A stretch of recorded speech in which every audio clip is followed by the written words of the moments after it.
what are your dietary recommendations for women that want to step into harmony with their hormones? Well, at the time, I think you're talking about when I was seeing my primary care doctor and I got angry with his advice.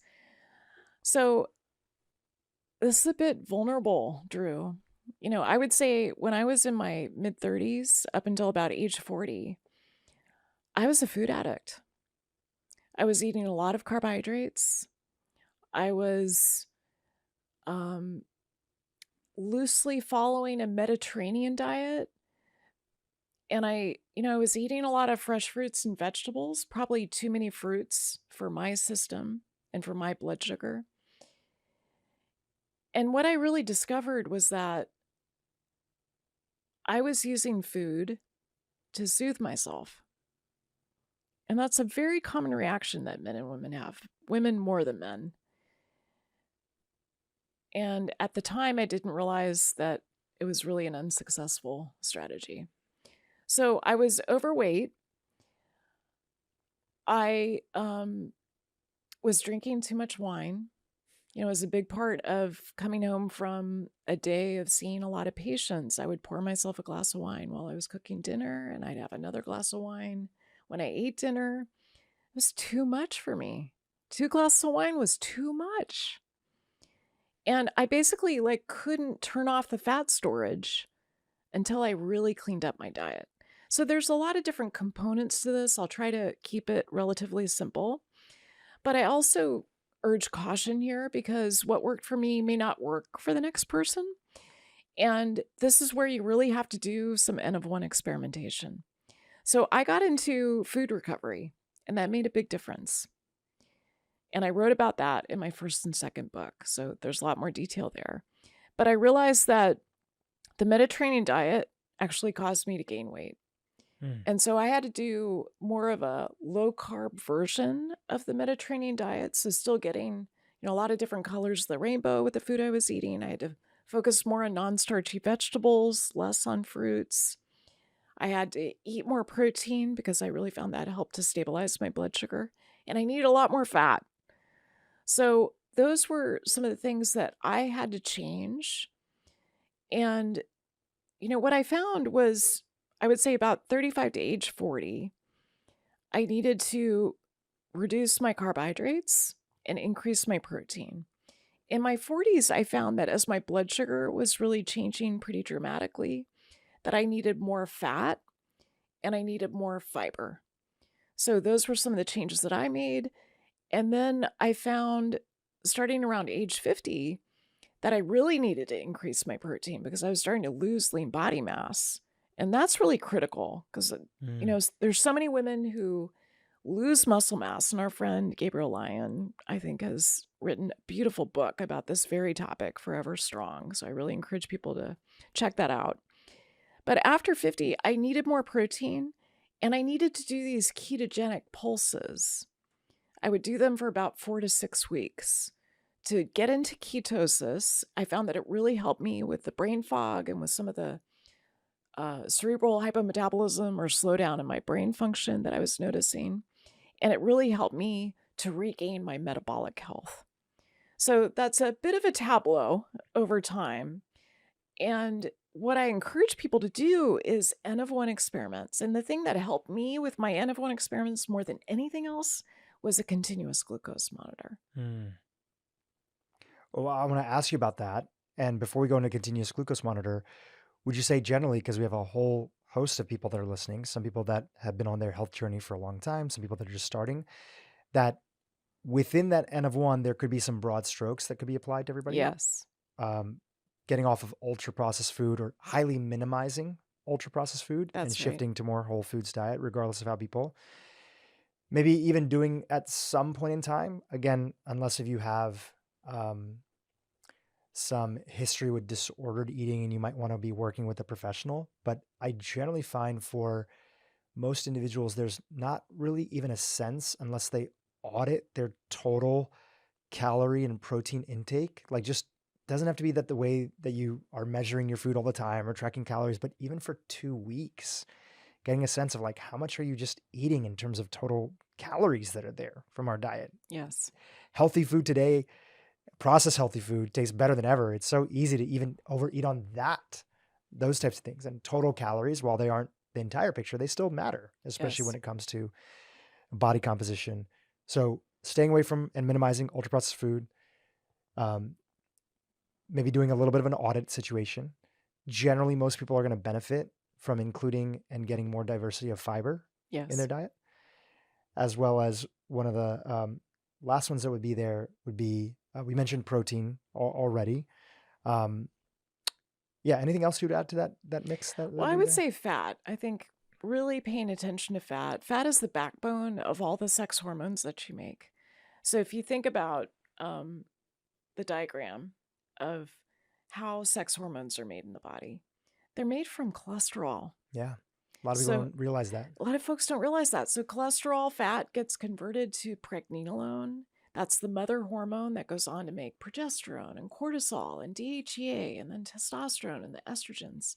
So getting quality fat, I think, is critical. Could you explain what quality fat is and some of your favorite sources for individuals? Yes, so I love fat that is from plants. I would say I favor that first. So avocados, coconuts, nuts, seeds. That's probably my favorite Olive source. oil? Olive oil. I think we can all agree that that's really healthy. I'm someone who's an omnivore, so I do really well with eating animal protein. I realize that's not true for everyone, but I love wild game. And so I get fat from the meats that I eat. I tend to eat the cuts that are a little fattier. I think fish are a really great source. I think the pescatarian diet is one of the healthiest that you can have. So I also like MCT oil, especially when you're doing ketogenic pulsing. I think it can be really helpful because it helps to, it's been associated with weight loss, and it also helps with alcohol cravings if that's something that you struggle with. So I think fat is really critical. It helps you feel satisfied longer, and it also helps you with blood sugar stabilization. On the topic of blood sugar stabilization, which goes into continuous glucose monitoring, before we get into monitoring through a CGM, what do you feel are, a couple of the most important tests that people should be talking to their doctor about ordering to really get a sense of their blood sugar in the context of their metabolic health? Most doctors start with a fasting glucose and with a hemoglobin A1C. So those are pretty standard tests that you're going to get when you go see your doctor and you get kind of a basic blood panel. And those can give you a lot of information. So when I was working at the health maintenance organization and I didn't have the luxury of doing a lot of functional testing, I really found that with a hemoglobin A1C and a fasting glucose, I could get a lot of information and I could guide my patients in terms of dietary changes. So that's where you start. The problem is glucose changes kind of late in the metabolic health journey. So for people who are maybe eating too many refined carbohydrates, maybe they have a sweet tooth like I did and they're getting too much sugar. What we know is that insulin changes first. Insulin is what drives glucose inside cells. It's kind of part of the control system for your glucose. So insulin can change 7 to 14 years before your glucose changes. So most conventional doctors are looking at glucose, and you just have to be thinking upstream that it could be 7 to 14 years of changes in your insulin before it shows up on your glucose. So my preference would be that we add on looking at insulin. Fasting insulin, ideally like a 2-hour glucose challenge test, where you're measuring glucose and insulin every 30 minutes after you have a certain dose of glucose, usually 75 grams. So those are some of the tests that I find to be helpful. And then I would say there's more advanced testing that you can do. So I like to use labs like Cleveland Heart Lab. I like to do an insulin resistance score. I track something called a HOMA IR for insulin resistance. I look at uric acid. So I like that to be less than 5 in women, less than 5.5 in men. I look at LFTs like ALT. When you have increased fatty liver related to insulin resistance, you may find that your ALT goes up. So I like to see an ALT in women, less than 20, less than 30 in men. So those are some of the basic things that I like to measure in terms of metabolism. And then it also can relate to inflammation. That's sort of another topic related to metabolism, but that's where I like to start. I'd love your thoughts on this. Do you feel that it's possible for, especially somebody who's in the menopause stage of their life, is it possible to feel significantly better without getting your blood sugar in control? I don't think so. I don't think so. Let me think about this. So I'm trying to think if I have any patients with prediabetes, of which there are so many, and most don't know they have it. I'm trying to think if there are any people I know with prediabetes and diabetes who really feel well without addressing their glucose. And I think the answer is no. I just think it's so critical to energy production, which is, that's the fuel for your mission. It's how you live your life. So unless your glucose is under control, unless your insulin is on your side, I just don't think you can feel well. I figured you were going to say that because I know your content pretty well. And I think it's an important reminder because when individuals, men and women, right? This conversation, we're mostly focusing on women, but men and women, especially you're in your later 40s, you're in your 50s, you're in your 60s, you're in your 70s, and you are starting to learn about the importance of balancing your blood sugar. It can feel like a lot. If you've been eating a particular way your entire life and you've been on this glucose roller coaster all day long and you're used to eating that way, which means that you're probably snacking a lot, you're probably hangry a lot. Yes. You have a lot of refined carbohydrates in your diet. You might be going to sweet things a little bit more than, what would be more tolerable for the body. You are under eating on fiber that would be there. And you probably are relying a little bit too heavy on processed food, whether that's ultra processed food or whether that's healthy processed food, because a lot of healthy processed food can spike your glucose up and down all day long. And when you start to zoom out and you think, man, my entire diet is designed to shoot my glucose up, and then I crash later on and I don't feel good, and then I do it all again, and you're used to that, it can feel daunting to think how you're going to break out of that cycle. And why I think this is so important to remind people is that, you've stated in previous interviews that there's no bigger habit change that you have seen in your clinic than putting a patient on a continuous glucose monitor. Can you explain that a little bit, especially in this context of these habit changes being a little daunting for individuals? Yeah, I love that you framed it this way, Drew. I don't know that I've ever heard someone frame it the way that you just did, because as you were talking, you were taking me back to my 30s and my early 40s when I know that I was so spiky with my glucose. I just know I was. I'd be at work, I would skip lunch because I'd be doing charts.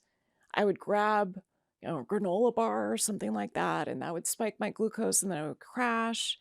I had a lot of stress, and that exaggerates the crashes even more and makes you more spiky. And it's all about the spikiness. Like, the spikiness is the problem. What you want is kind of this steady curve with your glucose so that your body has a reliable source of fuel, and it's not going to, kind of this alarm setting constantly. So as I think about the people that I see, most of the time people are coming to me because they've got symptoms. They feel fatigued. They feel depressed. They feel anxious. Their joints hurt. There's something that brings them to me. And often when we start to kind of pull back the onion layers and we look at the gut and we look at blood sugar control and we look at how metabolism is operating, they're really surprised to find that these things are not optimized. And they're surprised that foods that they always thought were healthy are actually spiking their glucose, maybe even taking them up to pre-diabetic and diabetic levels. Mm. So I think unless you're measuring it, you really don't know. And that's the part that I love about continuous glucose monitoring, because it gives you this immediate biofeedback on how your body is dealing with the muffin that you just ate versus the salmon and broccoli. And when you have that data, you have to act on it.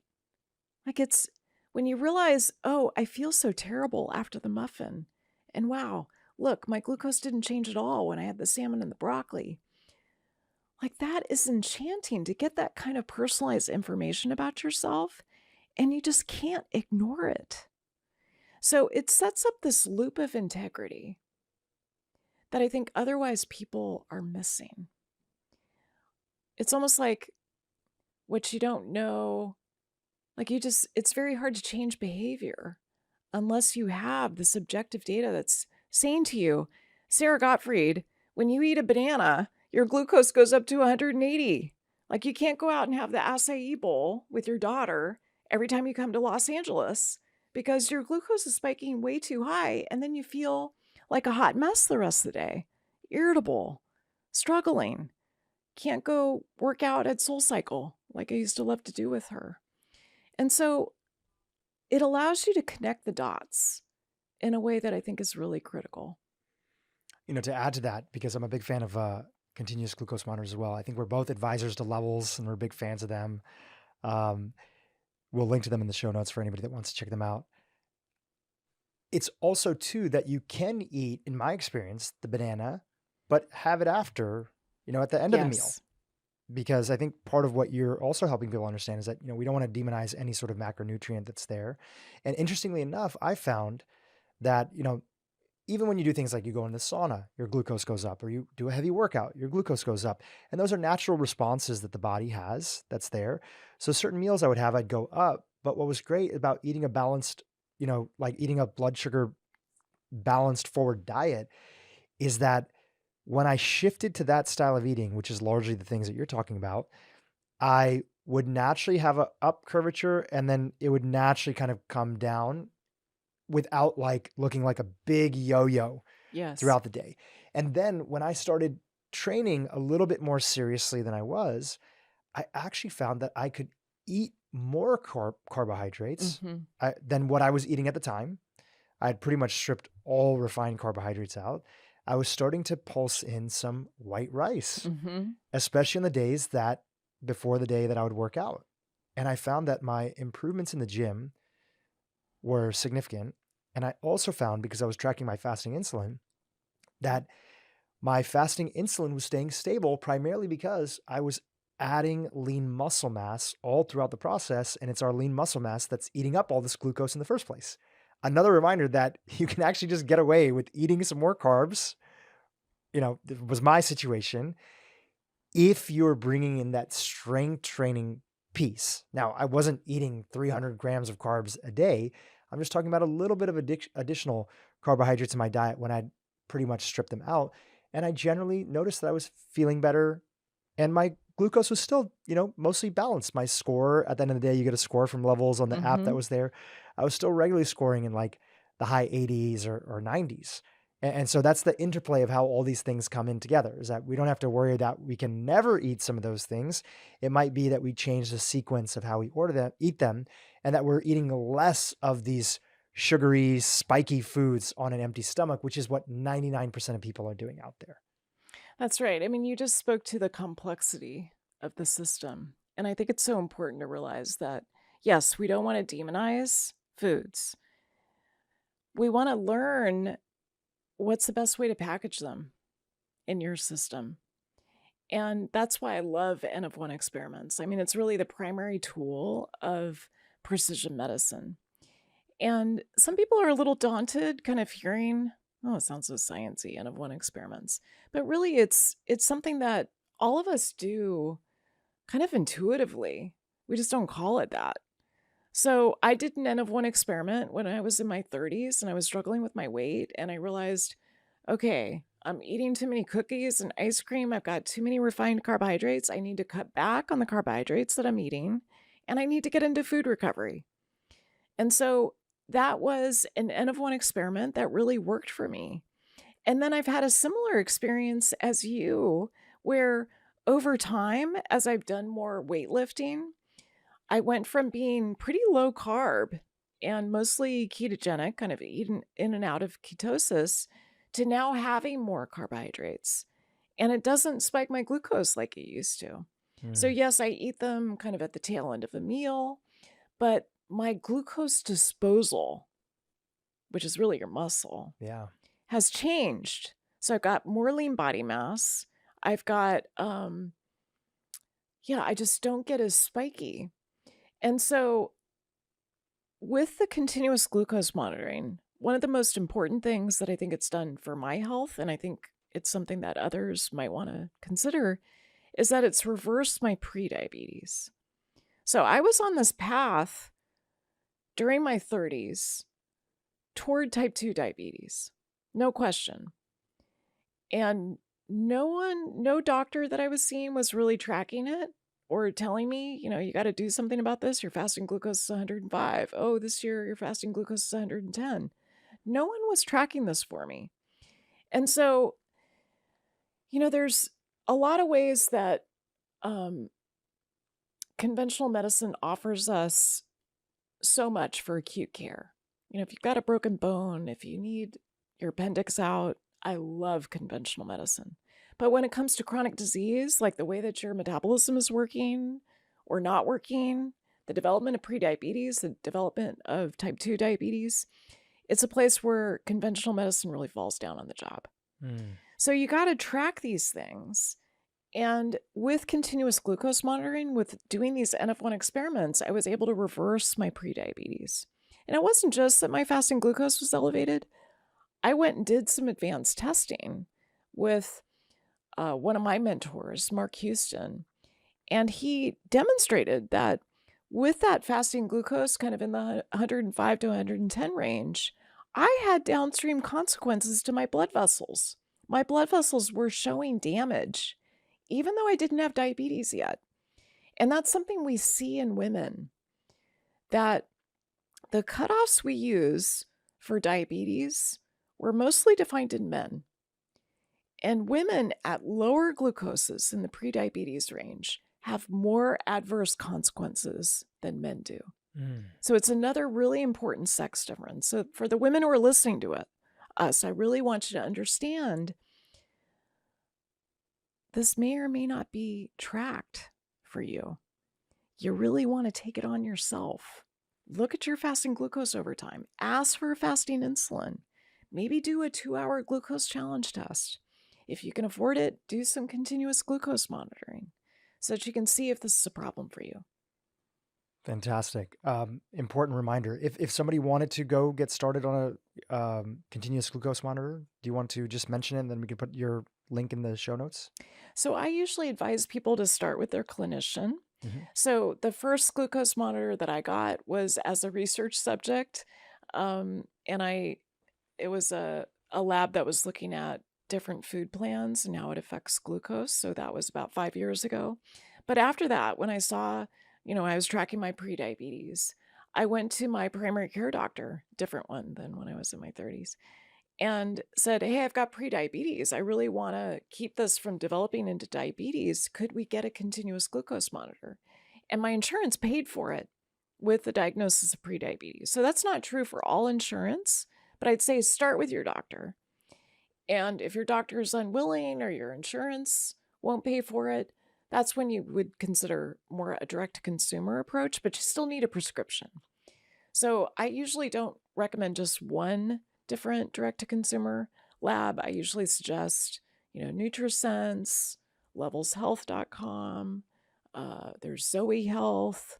There's lots of different companies that offer this direct to consumer. That's fantastic. I want to ask you something, which is that there's been a few people that have come on this podcast and said that cortisol in particular, high cortisol, is one of the number one drivers of belly fat in adults. Do you believe that statement to be true? And the context of me asking is that, would you say that that is even more of a driver of belly fat and abdominal fat and maybe contribution to total visceral fat than even excess calories from ultra processed foods? It's hard to know the relative contribution. I haven't seen that studied. I'm going to put my science hat on here as I answer this. So, the data I looked at with cortisol when I did the Hormone Cure, I found one study that suggested that the fat cells in your belly have more cortisol receptors than fat elsewhere. So it makes sense to me that high cortisol would stimulate belly fat. And there's a lot of evidence, basic science as well as clinical evidence, that supports it. So people who have high cortisol, we already talked about how it's associated with depression. It's also a suicide marker. We know that it's associated with a greater risk of developing diabetes, maybe prediabetes. I don't know if that's been proven. But knowing that the fat in your belly has more receptors that can be stimulated by high cortisol makes sense as we think about this network effect. The other thing I think about is the role of trauma. So people who have more adverse childhood experiences before they're 18. So maybe we could link to an ACE questionnaire. They're free and available online. So it's a questionnaire that just tracks your experience of trauma when you were a kid. Things like whether you were neglected, whether you were physically abused or sexually abused, whether your parents got divorced, whether you had someone in your family that was an alcoholic, had alcohol use disorder. So it's a way of measuring adverse childhood experiences. And people who have more adverse childhood experiences have a greater risk of developing problems with cortisol, and they also have a greater risk of problems with their metabolism and developing type 2 diabetes. So that doesn't get specifically to your question about belly fat or visceral fat, but I do believe there's a link, and I still think we're trying to suss out some of the details of it. Going back to your sequencing, where you started off with cortisol, and then you talked about thyroid and the importance of that, and you talked about some of the interplay of bioidentical hormones, where those can be helpful. We did a little interlude about diet. Were there other things that you looked at on your journey as you were starting to get your own hormonal life in order? There's a lot of things. So if we go back to thyroid for a moment, I found that there were a number of micronutrients that I was missing that hugely affect thyroid function. So I think it might be helpful just to sketch those out. So I mentioned already that my high cortisol was affecting my thyroid. It was affecting the conversion of T4 to T3. So I had low T3, and that's something I see very commonly. In terms of micronutrients, that's something that we tend to measure in functional medicine. We look at things like vitamin D, copper, zinc, selenium, even iodine. And all of those things can affect your production of thyroid hormone. So you want to be thinking about that. I did my first NutriVal, I think in somewhere around 2005 on myself. And I found that my copper was really low. And when I started taking a multivitamin that had copper, and I also found my vitamin D was low, when I started taking vitamin D and I got my cortisol to come down, it corrected all of my thyroid issues. So it's an example of how you want to be thinking about kind of the bigger ecosystem, including micronutrients and how your body processes some of those. Sometimes it's related to the food quality and the diet that you're eating, but it can also be genetic.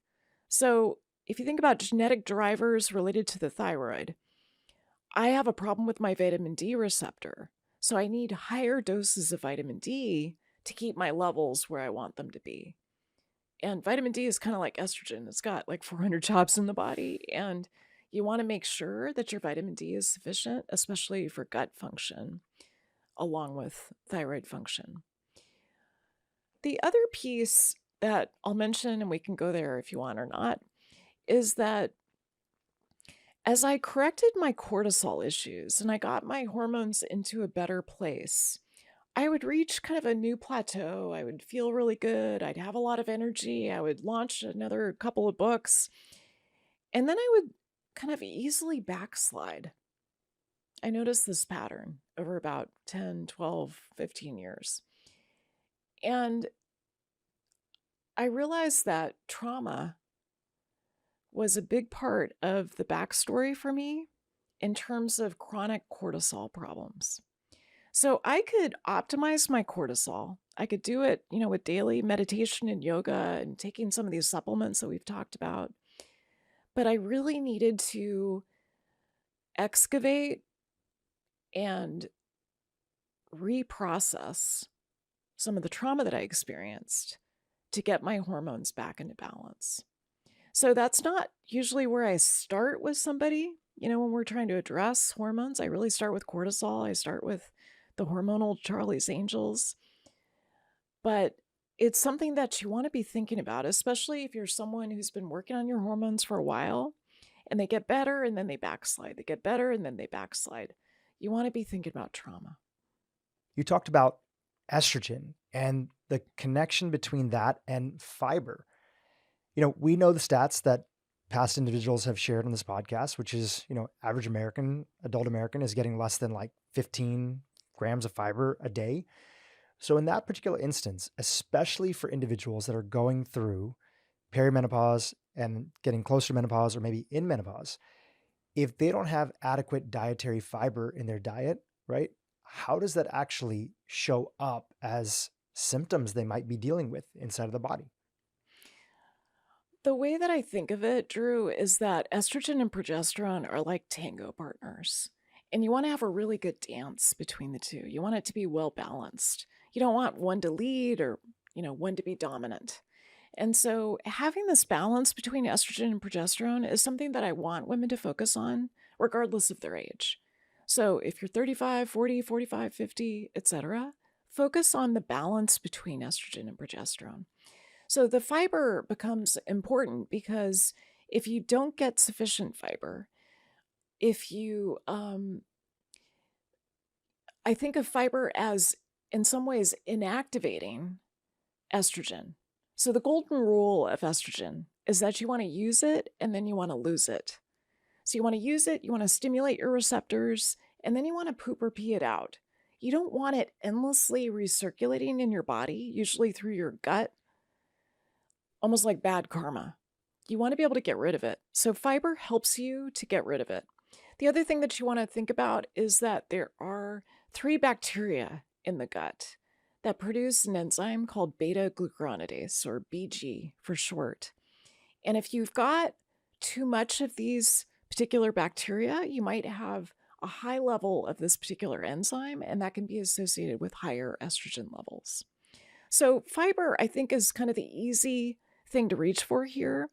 We know that the average American woman gets about 14 grams of fiber, as you said, and they should be getting somewhere around 2 to 3 times that. So the way I frame it is I want you to be eating about 1 pound of vegetables a day. Divide it up, put it in your smoothie if that sounds like an outrageous amount. Get it in your salad at lunch. Have your steamed vegetables plus a salad at dinner. You need to be getting about 1 pound a day. So my recommendation is generally somewhere around 30 to 40 grams of fiber per day. That's fantastic. Thanks for zooming in for a moment there. Now, I want to zoom out again and look at sort of things from a little bit more of a evolutionary biology lens, even though that is not either of ours background, but you are more qualified to be able to at least try that hat on. What is going on in our modern world, especially, that has changed life so significantly for women that when women look around, they see a lot of examples of people essentially abnormally aging, is what you have shared and kind of called it a little bit early in the interview. So what has been going on these last 50, 100 years that we are looking at things that are these whole host of symptoms that you were saying? Some, if I understand correctly, and please correct me if I'm wrong, some aspects will be a natural part, right? It's not that like certain things will just never exist, but to the degree that which they exist is part of what you're highlighting, that it doesn't have to be that way. Is that accurate? That's accurate. Yeah, I would say there's a number of different forces that have really changed over my career, what I see with women. I mean, certainly we see the obesity epidemic, this crisis of metabolic health. And I think there's a number of different factors. It's not just one thing. It's certainly the food industry and how food has become more hyperpalatable. We've got such a high intake, the highest ever, of ultra-processed food, and that has changed our system. I mean, our bodies can't produce hormones as normally as they used to, eating the kind of foods that we're eating. Would you put that as number one on your list? Well, it's hard. Maybe together we could pick what the great. top one is, because I think along with that, and there's some interdependence, kind of bidirectionality here, is the rise of stress and trauma. So we know that, especially post-pandemic, we're more stressed and more polarized than we ever have been before. So when you think about the stress response in, whether you're listening to a news cycle or you're just trying to cope with your kid going off to college and some of the things that they're facing, I just feel like stress is at an all-time high. And we're not equipped to deal with stress the way that it's coming at us right now. And this is another important sex and gender difference. So sex differences are biological, gender differences are more socially constructed. We know that women experience more stress than men. So if you look at national surveys by the American Psychological Association, for example, it's somewhere around 60% of women experience significant stress, whereas it's more like 50% of men. So women seem to experience more. We also have, again, post-pandemic, I think more trauma globally than we've ever seen before. And whether that's losing someone in the pandemic or it's climate change and what it's doing to your community, the risk of floods and hurricanes and that sort of thing, I think we're managing more stress than ever before. And alongside that is the availability that we have with the use of cell phones. So more stress, and women have more vulnerability. So a higher stress load, a higher cortisol load. And then in addition, when men and women are exposed to the same stressors, the same toxic stress, women have higher rates of post-traumatic stress disorder. So I think when you look at this more evolutionary perspective, we're at a time in our lives where there's more hormone disruption than I've ever seen in my career. So another thread is the chemical industry. So the kind of toxins that we get exposed to, endocrine disruptors, if you just look at something like bisphenol A, drinking from plastic bottles as an example. Bisphenol A is not just a xenoestrogen, a fake estrogen that stimulates receptors and can cause problems. It's also an anti-androgen, so it can mess with your androgen levels, including testosterone. It's also a thyroid disruptor. So it's one of those chemicals that can really influence your hormone levels, and you may or may not know about it. So those are some of the things that I think about, but I imagine you've thought about this too. Maybe you want to add to the list. No, I think that's a great recap of the top things that are there. And all those added up together, even though they happen very gradually, it's an important reminder that this is not the environment that we were meant to thrive in, which is why so many people, and in this context here, we're talking about women and the symptoms that they're going through and the challenges they're going through perimenopause and menopause, why there is so much suffering that's there is because we're living in an environment that our bodies cannot handle anymore. And they're tipping over from all the different insults that they're being exposed to. So I think that summary was a perfect summary. It's such a good point because you're speaking to this mismatch between our genetics and our environment. And I feel like a lot of us create our lives, architect our lives, kind of doing the best we can, learning from our parents, whatever we were modeled by our parents. We come up with, okay, this is the career I want to pursue. Here's where I'm going to go to college. Okay, I'm going to get married in my 20s. Here's who I'm going to marry. There are ways that we set up our environment that may not be the right fit for our genetics. And so really taking a close look at that, I think, is really valuable because a lot of hormone imbalance is related to that mismatch that you're talking about. So, for instance, I had a job where I worked in medicine. I worked at a health maintenance organization. I was seeing 40 patients a day. Wow. I was stressed out of my mind. I had 2 kids. I'd come home and I would pull up in the driveway and I would just sit there and vegetate for about 10 minutes, just trying to muster my energy to go be who I wanted to be with my children, like show up with my love lights. That was not a good job for me. And so I had to figure out, okay, I got a mismatch here between my system, my network of my body, my genetics, the way that my genetics are being expressed in my body, and this environment that I've created. And so I had to change it. And so that's one of the things that I want to give people hope about, that you can make a lot of changes with your environment so that you may not be cursed by hormone imbalance, for years on end. I want to piggyback on that because I've also heard you share that one important reminder that you share with many of your patients and that you talk about in your different educational videos and books is that when you start to talk about getting your life back in control and having agency on your health, which is you being the CEO of your health. Sure, you can hire different people, you can have a different doctor, you can bring people on board as part of your team, but you're the CEO of your health.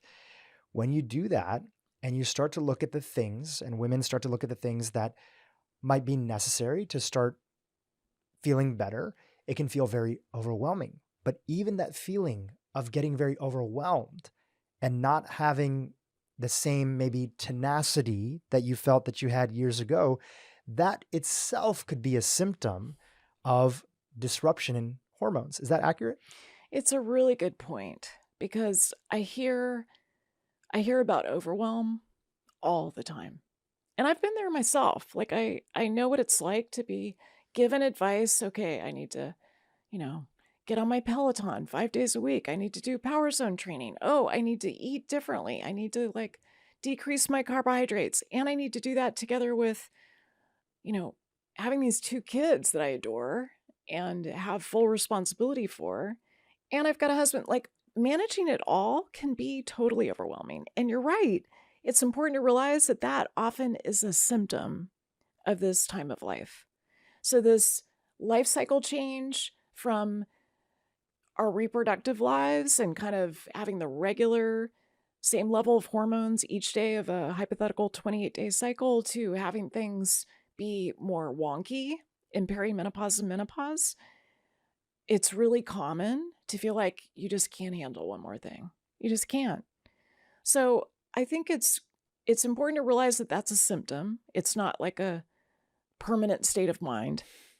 And then I think it's also important to realize that when you start to correct these hormonal changes, I think of them as the hormonal Charlie's Angels. So when you start to correct cortisol, when you start to correct estrogen, and you start to correct thyroid, and you get them back into balance, you may notice that the overwhelm disappears.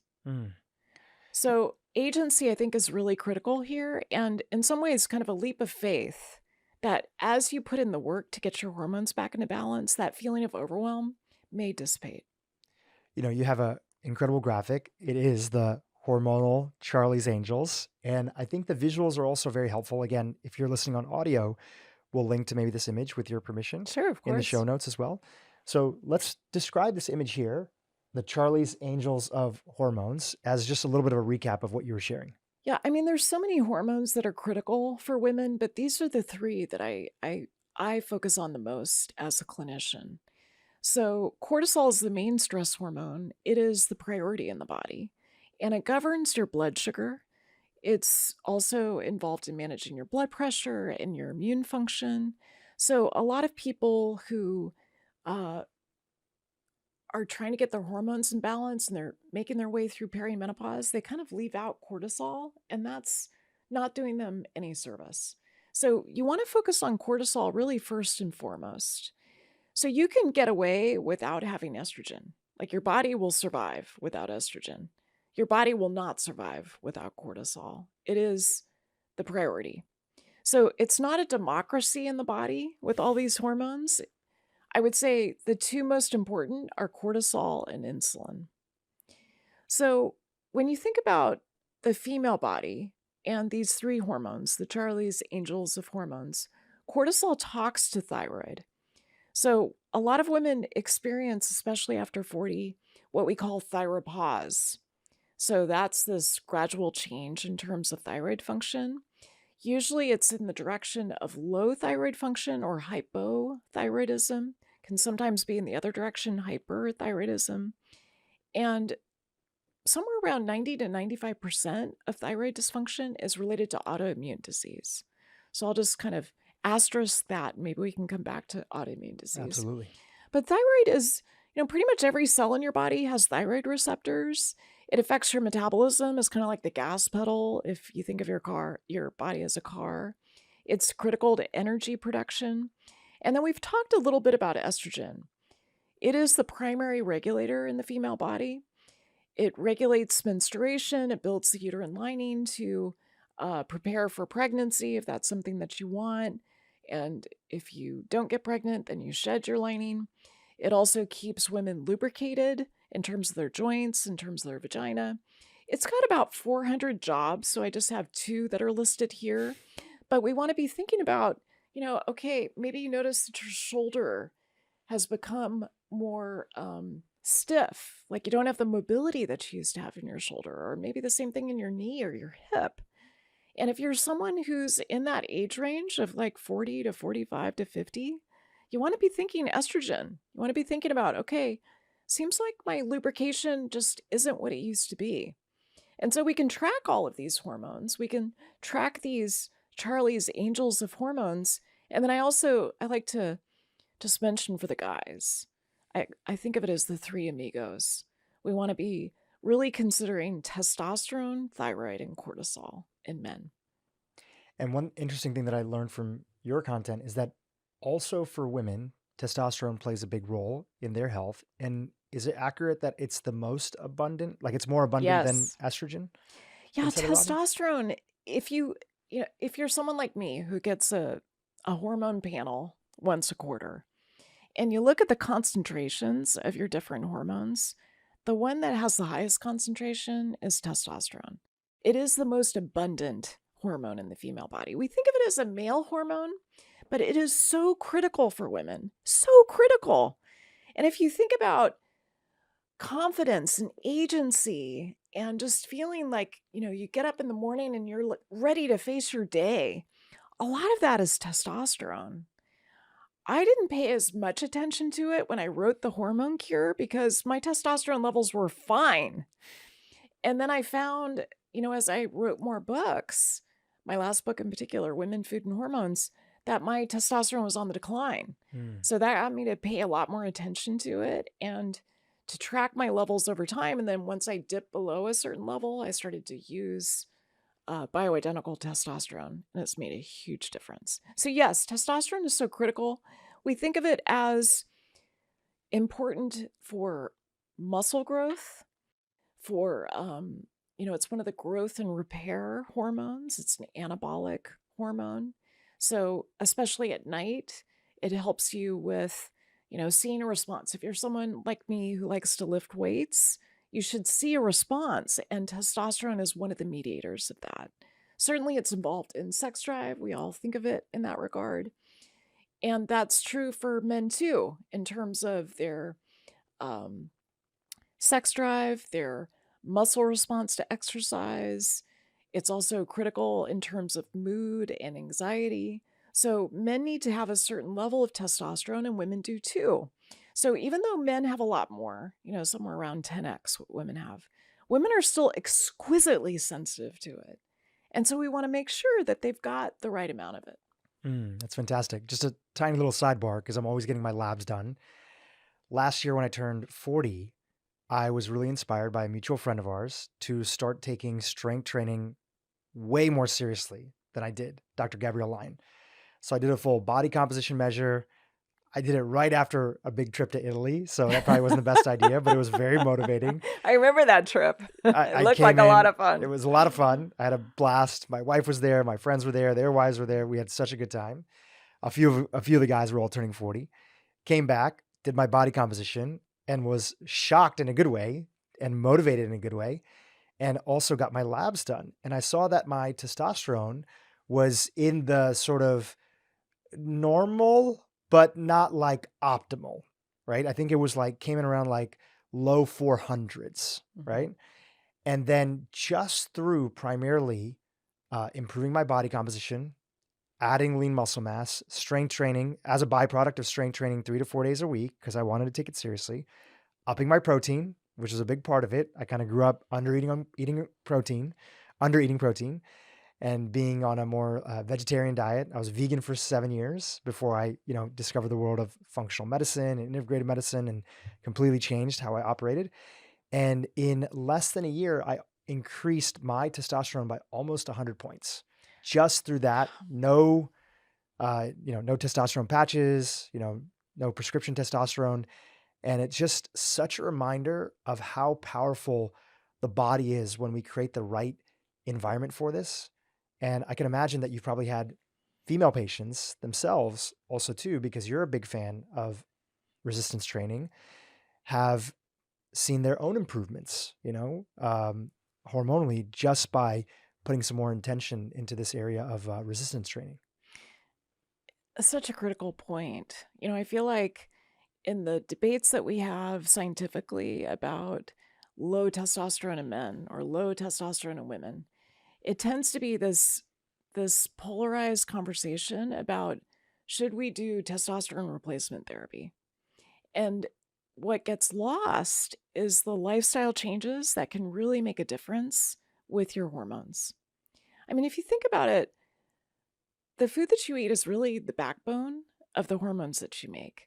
And then the way that you are utilizing your body, like if you're using it the way that it was intended, our ancestors on the savannah were not sitting in chairs and sedentary. They were moving around. They were lifting boulders. They were doing what we approximate now with strength training. And I think it's really critical. So to see that kind of change, to have this bump in your testosterone just with lifestyle change, I think is so important. So yes, protein consumption has been shown to make a difference. Reducing sugar has been shown to raise testosterone. The way that you exercise, like with strength training, can really make a difference. And then for some people, even taking some of the precursors like DHEA, which is over the counter, can help to raise testosterone. That especially works in women. It doesn't work quite as well in men. It tends to be aromatized to estrogen, so you have to be careful about that. But I love this point about how lifestyle change can cause significant changes in your hormone levels. And I imagine you felt a lot better too. Yeah, I felt like there was a little pep in my step. Yes. Which is what a lot of people notice.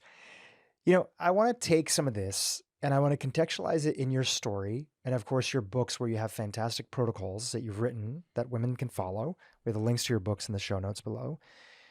When you went through this moment of having gone to your doctor and him giving you a birth control pill and an antidepressant and saying, lose a little weight, eat better, or lose a little weight and move a little bit more. And you said, there's got to be a better way. I'm sure that sent you down this whole hero's journey where you started to unpack some of the core aspects that were within your control, these different levers that you could start to pull to feel better. And because I've seen you educate to patients, and you're an incredible educator, you're really good about sort of chunking them to help patients figure out where to start first, second, third, and then kind of continue. So where did you start in your own journey as you started to peel back the layers of the onion and look at this interplay of the hormones and see that a lot of what you were dealing with was essentially, from a biological lens, abnormal version of aging that women go through, and that it didn't have to be that way? Where was one of the first places that you started and prioritized in your journey to make a shift? The first place was cortisol. So I left that doctor's office and I went straight to the lab. And yes, I've got medical training, and so I could order my own labs. And I realize a lot of people don't have that. But I decided that I was a hormonal hot mess, and I just wanted to see what my levels were. And this is from conventional training at Harvard Medical School and MIT and UCSF. Like, we weren't taught to just run a hormone panel when you don't feel good in your late 30s.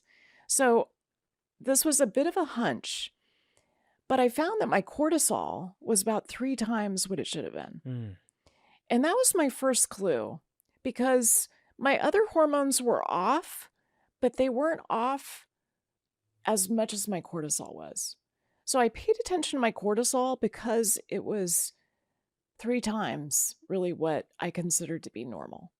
My thyroid was a little bit off. My TSH was a little bit high, thyroid stimulating hormone, which tells me that my brain was shouting louder at my thyroid to make more thyroid hormone. But I also realized that could be secondary to the cortisol. There's a few other factors involved that we'll get to, but and then looking at my estrogen and progesterone, estrogen was a little bit high compared to progesterone. Again, late 30s, you start to run out of these eggs, you start to run out of ripe eggs, and so progesterone tends to decline. But cortisol can also play a role in that. So it seemed like the primary problem to face first was cortisol. Why am I spending so much time on this? Because I see this all the time in the people that I take care of. More women than men. I take care of both. Women have more dysregulated cortisol than I see in men. So this really high cortisol level, I remember when I first saw it, I called one of my mentors at UCSF, and she's a psychiatrist who orders cortisol on her patients because she uses it as a suicide marker. And she also tracks it in depression, because about 50% of people with depression have high cortisol. And she said, "Welcome to the club, Sara. Every female physician I know has a cortisol that's 2 to 3 times what it should be." Wow. And I thought, okay, it may be normal, but I don't want to be normal. Like, this was before I saw that study that showed that you can have brain shrinkage in your 40s associated with a high cortisol level. But I had a sense in my 30s that, okay, this is what I really need to manage. I need to get this under control. So I had a little bit in place already. I was already a yoga teacher. I kind of needed it to manage my cortisol. I didn't know cortisol was so high, but I had a sense in my body that I needed it. I really felt like yoga and meditation for me were non-negotiable. And still, I would skip it on occasion. I had 2 kids, like toddlers. Life was busy. Life was busy, and I was still working at the health maintenance organization. So I made yoga and meditation non-negotiable, 30 minutes every single morning. No excuses. That helped a lot. How quickly, if you don't mind me interjecting, how quickly did you notice a difference once you made it a priority every morning, a shift in your mood that you could notice? I would say within a week.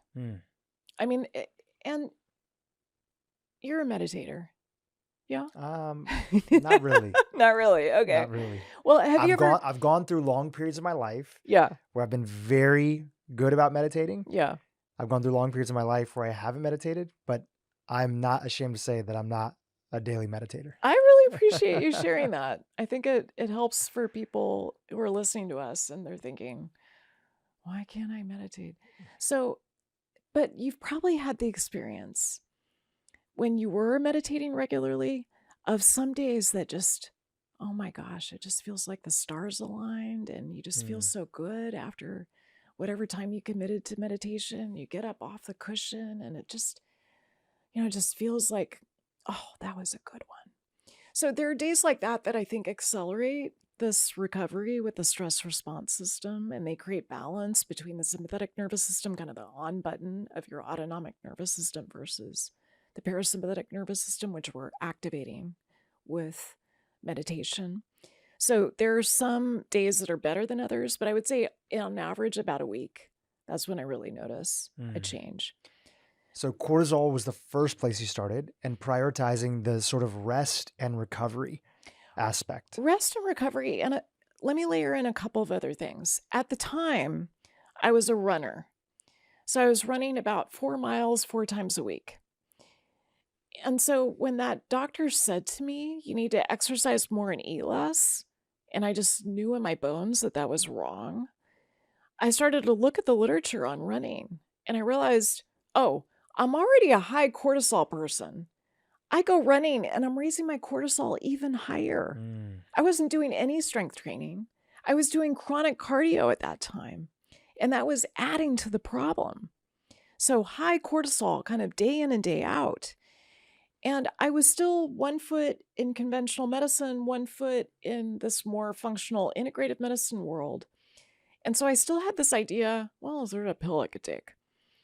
So I started looking at the literature on supplements because I was thinking, well, there's all these adrenal tonics, right? Like ashwagandha and ginsengs, and couldn't those help? Rhodiola. And there is quite a bit of literature showing that rhodiola in a randomized trial reduces cortisol levels. We know that ashwagandha seems to reduce cortisol levels, at least in animal models. There's not as much human data, but it's got, thousands of years in Ayurveda of being used. Phosphatidylserine at a dose of about 400 milligrams has been shown to lower cortisol. Same thing with omega-3s, with fish oil is what was studied in the randomized trial. So there are supplements that can help. And so I layered that on top of the yoga and meditation. I changed the way I was exercising. So I still ran occasionally, but I started working out more with friends. And that provided accountability and community and more attending and befriending and kind of conversations about these things. I started doing more adaptive exercise, more Pilates, and ways of working with my core and not chronically raising my cortisol level.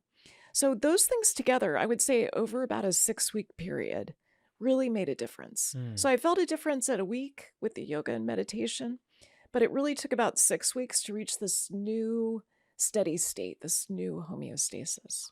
And is cortisol, which goes into this whole perceived stress and women experiencing more of this perceived stress and real stress inside of their day-to-day lives, and often the burden of family and sort of world events because they feel everything. Women are much more sensitive in a beautiful way. They notice what's happening in this world. It's their superpower. Do you feel that for most women who are listening today, that often is the best place for them to start? You started there in cortisol and stress management and everything like that, changing how you worked out. Is that what you find is where most women could benefit starting from as well? I'd say about 80% of the patients that I take care of need to start with cortisol. So occasionally I'm surprised. I've had maybe 5 to 10% of my patients have completely normal cortisol levels. I also have some patients who've got cortisol issues, but they've got other hormones that are a bigger problem. Like they've got hypothyroidism, they need that addressed, and then we can work on the cortisol. So I would say 80% of the time, cortisol is the one to start with. Mm. And so there's lots of ways you can measure this to kind of see what the highest priority is. And I love that we're democratizing data. I love that you can go to different labs and you can actually order some of these panels. I mean, certainly get it through your insurance if you can. but there's still a lot of doctors who don't understand the value of doing hormone testing. That's kind of a whole other topic, but I love that we can go to different labs now and you can order a panel when your clinician may not want to. Yeah. And in the case of cortisol now, the best panel order, is that going to be blood or saliva if somebody has the resources to be able to do it?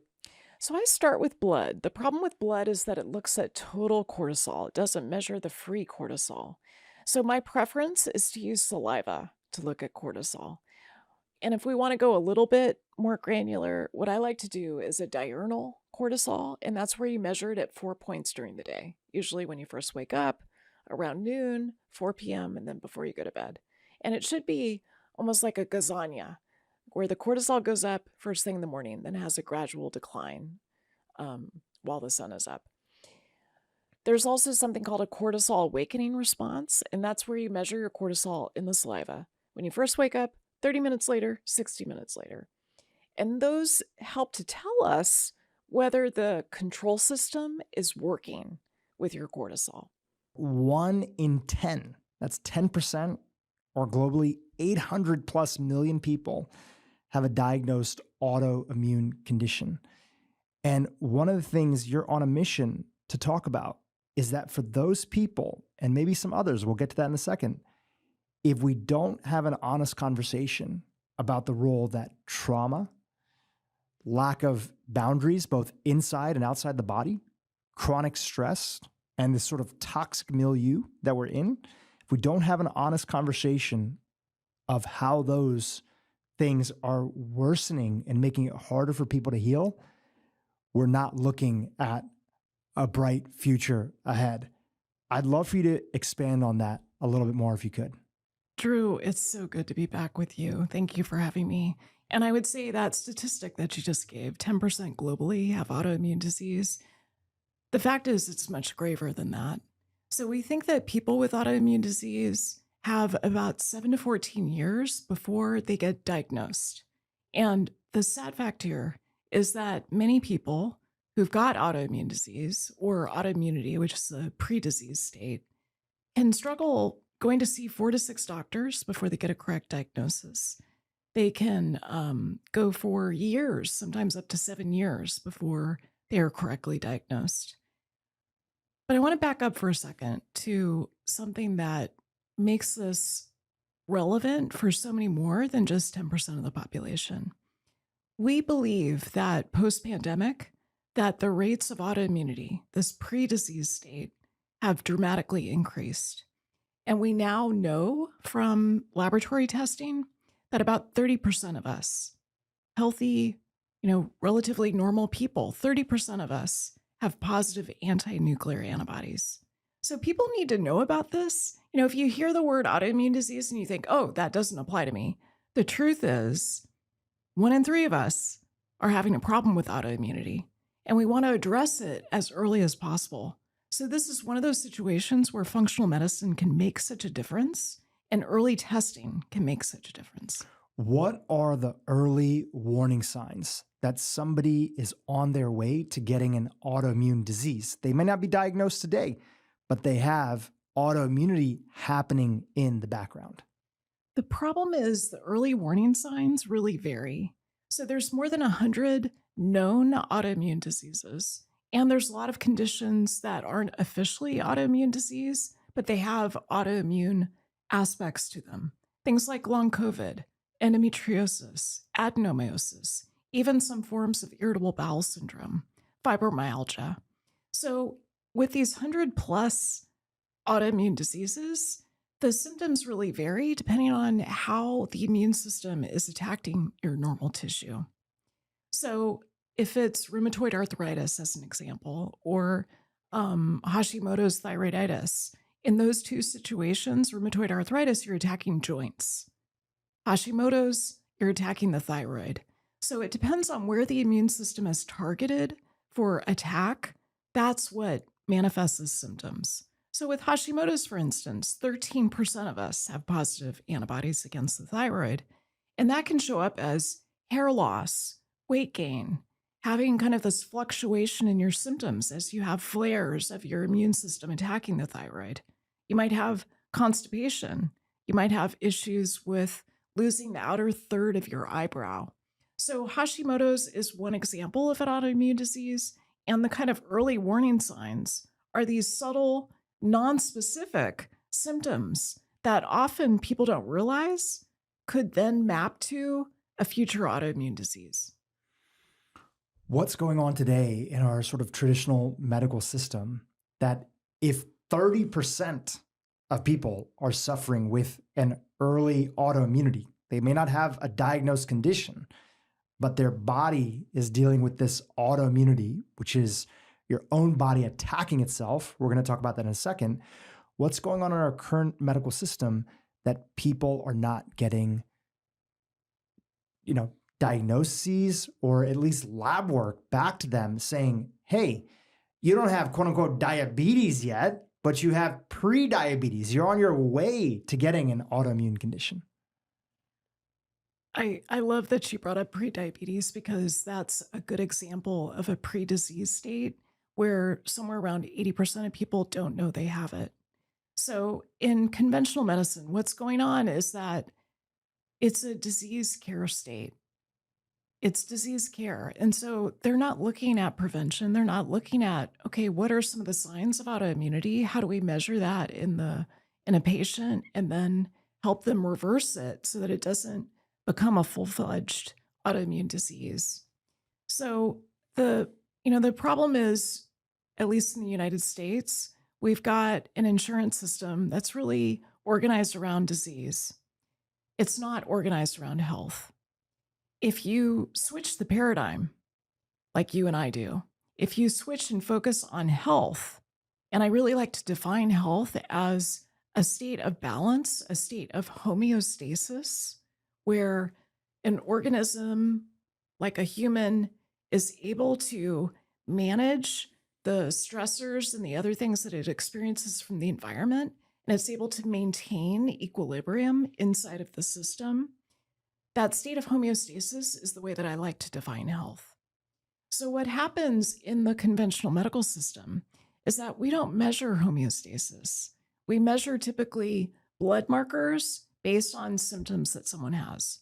So if someone has kind of vague symptoms, maybe related to the thyroid, or their joints are dysfunctional, or they've got fatigue, they're, they don't wake up in the morning feeling really energized. It's rare that a conventional physician will run an autoimmune panel to see if that's the source.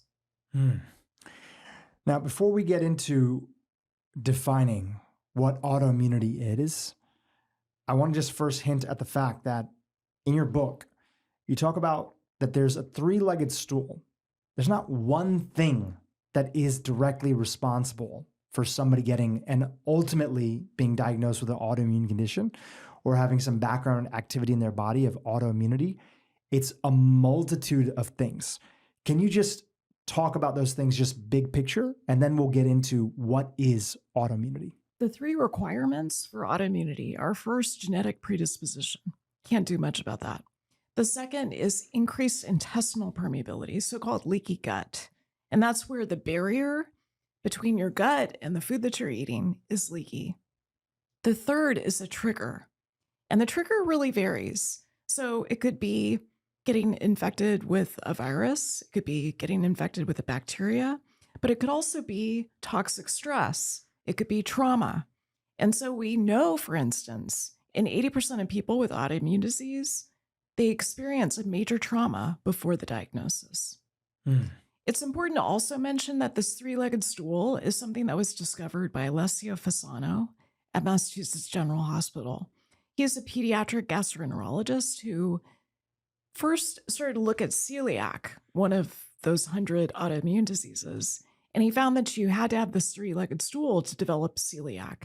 And then he looked at other autoimmune diseases. So even though they can affect different organ systems, all these 100 different autoimmune diseases, they have in common this three-legged stool. And so he's shown that with multiple autoimmune diseases. We're going to dive into each one of those three legs and talk about how the individuals listening today, how your lifestyle maps out to that.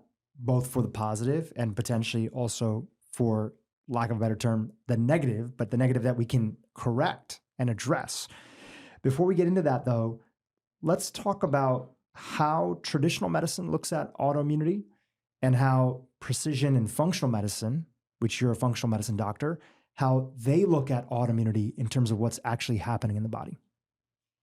It's really night and day. So in conventional medicine, I'll give you a case example. I had a woman who was one of my yoga teachers back in the Bay Area, and she taught yoga, 1 or 2 classes a day, and she started to notice that her elbows were becoming painful. And this occurred after a trauma that she experienced. We can get into the details of that in a moment. But she was having this problem with her elbows, one elbow more than the other. And it almost felt like there was sandpaper in her elbow. That was the sense she had in the joint. And so she went to her nurse practitioner, who ran a couple of tests and found that her rheumatoid factor was elevated. So this is a blood test that shows that she's at greater risk of developing rheumatoid arthritis. So the nurse practitioner said, "I think you've got rheumatoid arthritis.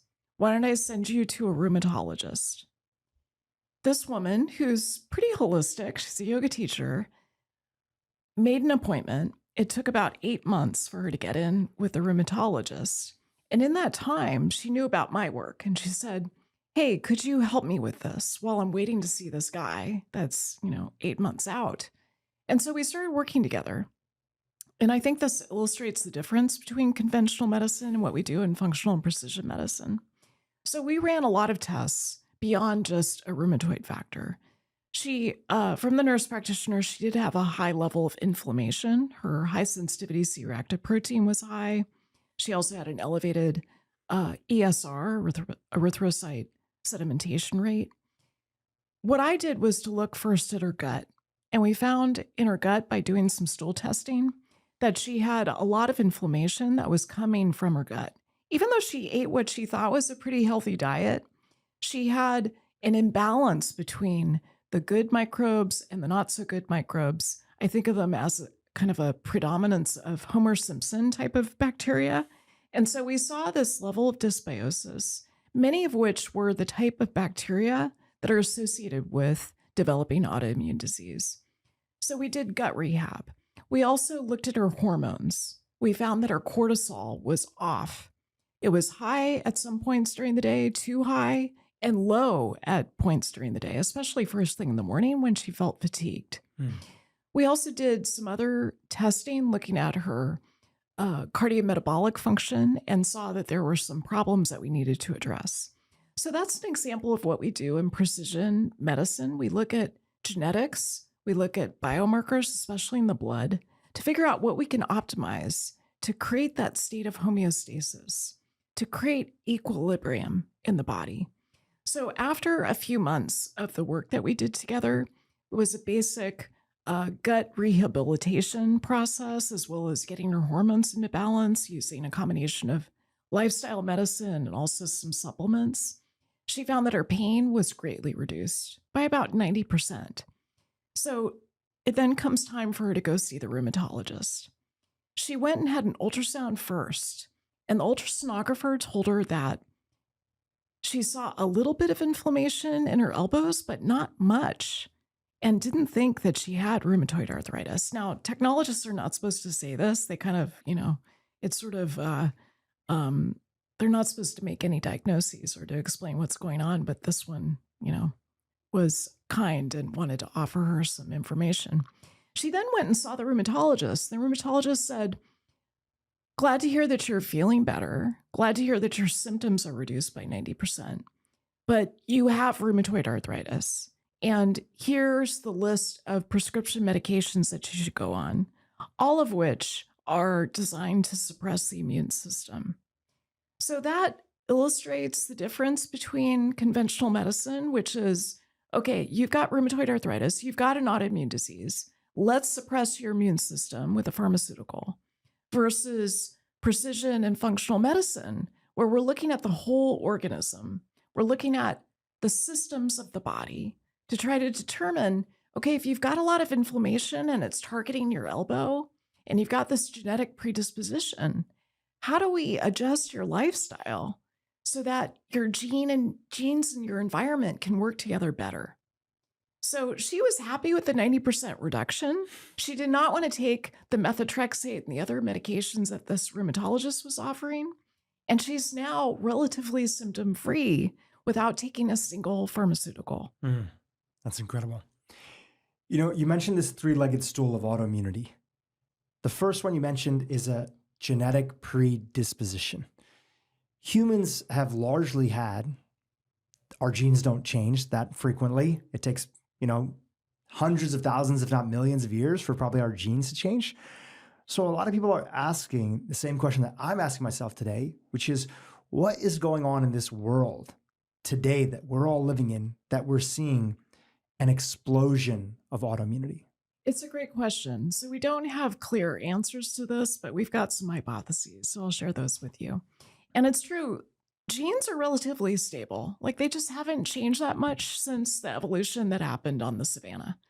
So over the past few decades, as the rate of anti-nuclear antibody has gone up in the population and the rates of other things like the thyroid antibodies going up in the population, genetics has not changed. What's changed is lifestyle. So food has changed, the way that we sleep, the amount of sleep debt that we have has changed, the amount of stress that we're encountering and navigating has dramatically changed, especially during the pandemic. And there's some other factors too related to the way that we communicate, the use of cell phones. There's a number of different things in our environment that has changed the way that our genes talk to our body. So genetic expression has changed as a result of mostly lifestyle factors. Is it also fair to say that one of the reasons that you wrote this book is you really want to highlight as part of our environment that the environment that many of us are living in, especially this modern world that women are living in as well, men and women are living in it too, there's something going on where it's incredibly stressful. And in some cases for people, they've gone through such bad traumas and lived experiences that it is increasing how frequently these autoimmune conditions are happening in the population. Is that correct? That's absolutely true. So we've seen from national surveys that are done by the American Psychological Association, as an example, that the rates of stress have dramatically increased over the past decade. We know that women are more vulnerable than men. Women experience more stress, and they experience more distressing type of stress, where they feel like it's just harder to manage, hard to cope with. So the level of stress has definitely changed. And I was originally trained as an obstetrician gynecologist. So women's health is super important to me. And what's important to note here is that pretty much every autoimmune disease except one is more common in women than men. So about 4 out of 5 people with autoimmune disease are women. Women deal with stressors differently than men do. And I think there are a lot of issues in our culture that lead to women suppressing the way that they are dealing with stress, and it leads to a greater risk of developing autoimmunity. So one thing that I think is important to note is that very few of us are free of toxic stress. I mean, there's a lot that we can do to manage it.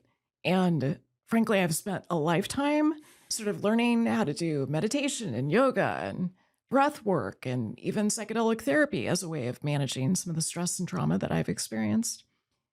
But even the people who say that they haven't had trauma, they didn't have childhood trauma or adult trauma, there's also the risk of intergenerational trauma. And, that's something that you can't really know a lot about, but I think of these as soul wounds that can get passed down. So even if you don't have an experience personally of trauma, you also want to be curious about your ancestors and what sort of trauma they experienced. There's a fascinating section in the opening of your book where you talk about the relationship between fibromyalgia and individuals who have had high ACEs scores. Can you explain what ACEs is for our audience that isn't familiar with it and the relationship between the two of those? Yeah, ACEs are such an important thing to understand. And I want for our listeners, if you do nothing else today, I hope you will find out what your ACE score is. And we can even put a link in the show notes for how to calculate that score. So, this is one of those tests that you don't want to score high on. You really want a 0. ACEs stand for Adverse Childhood Experiences. And what's interesting about ACEs is that a score of 1 or higher is associated with a greater risk of more than 45 different chronic diseases.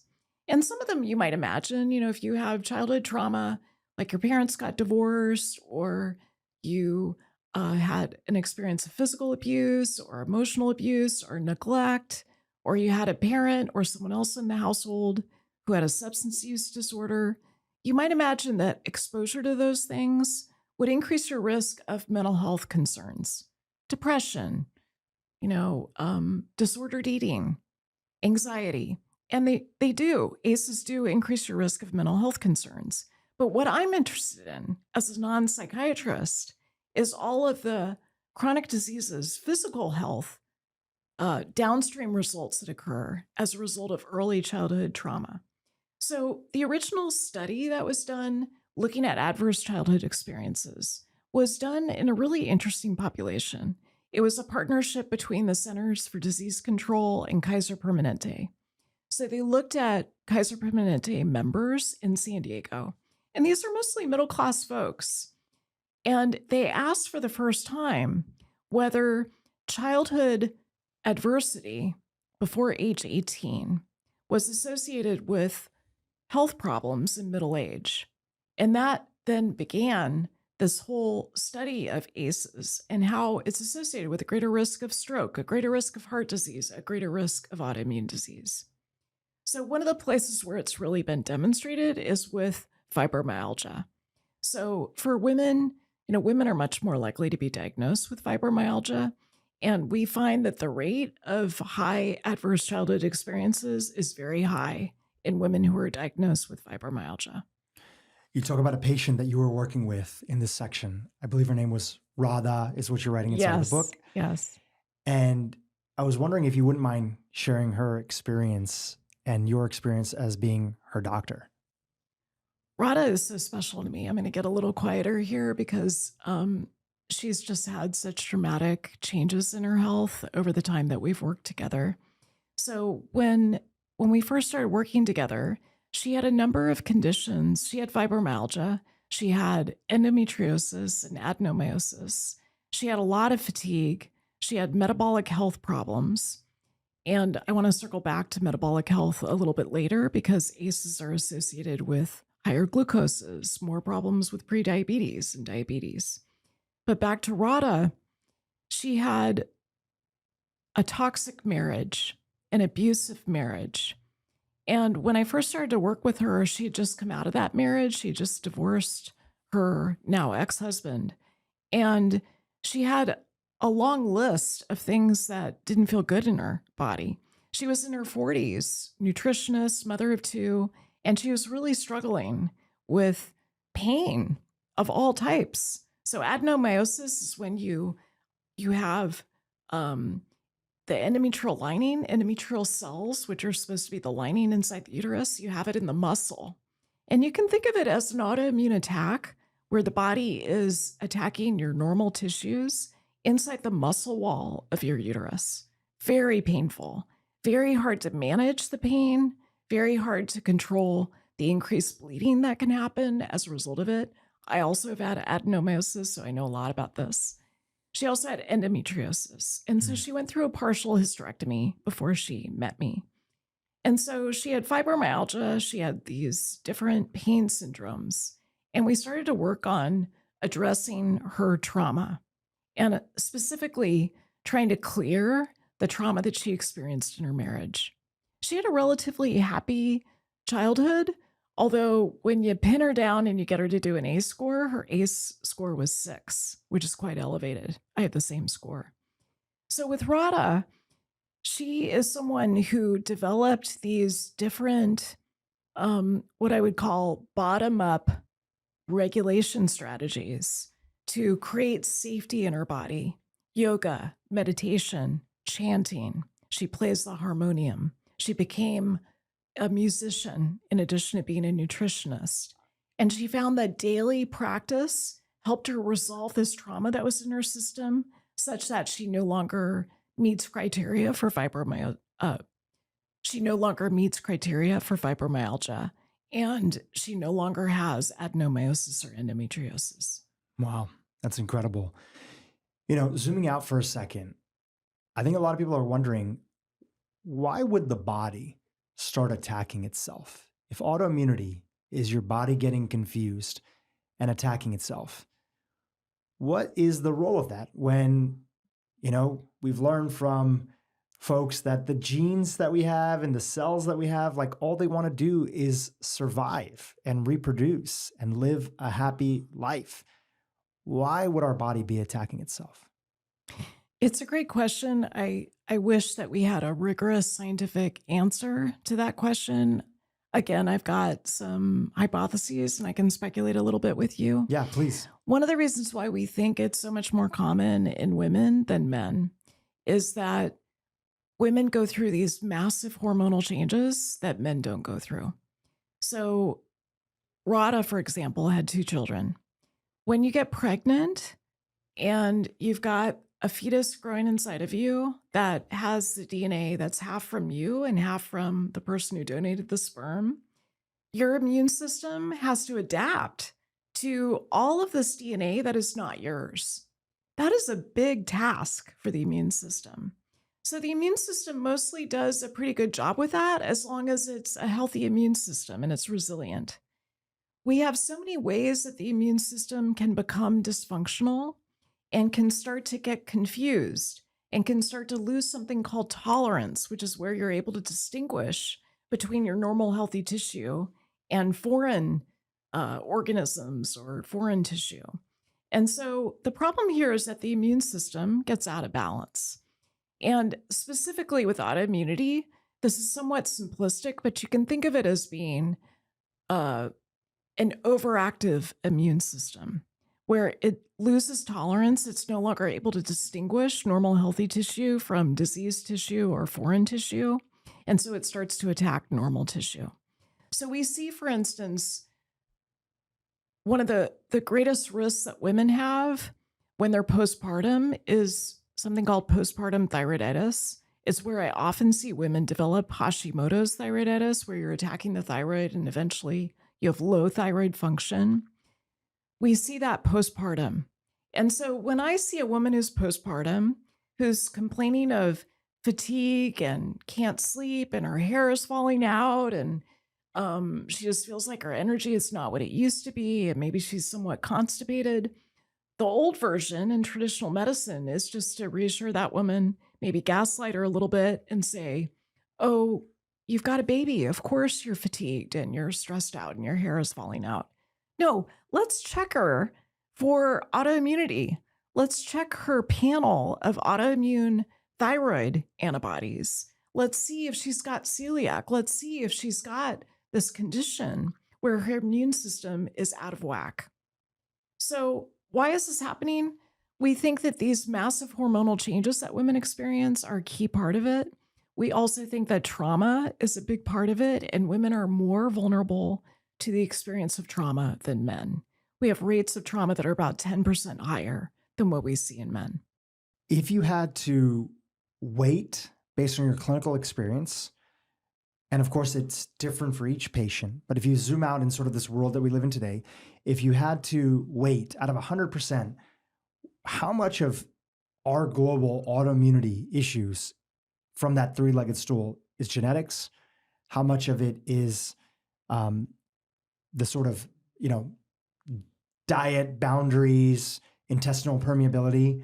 And then how much of it are these triggers, which you said could be viral, right? Could be also trauma could play a role. So if you had to weight them, is there a weight that you could give each one of those? It's hard to give a weight because you have to have all three to develop autoimmunity. So I think maybe part of what you're asking is, How many of us have the genetic predisposition? Yeah, that's a And great way to start. and we don't really know the numbers. So I would say if 30% of at least this lab population of 100,000 people, 30% of them have the positive anti-nuclear antibodies, then I would presume it's somewhere around 30%, maybe higher, has this genetic predisposition. So I would start at 30% at a conservative level. And this is something that needs to be studied at the level of research investigation and published in peer-reviewed journals. But I would say at least 30%. And then this increased intestinal permeability, how many of us have that? I think you're asking a prevalence question.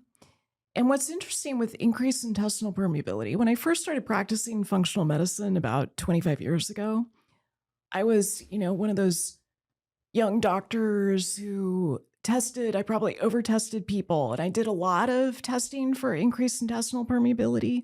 The test we did then was a lactulose mannitol test. That's still the gold standard.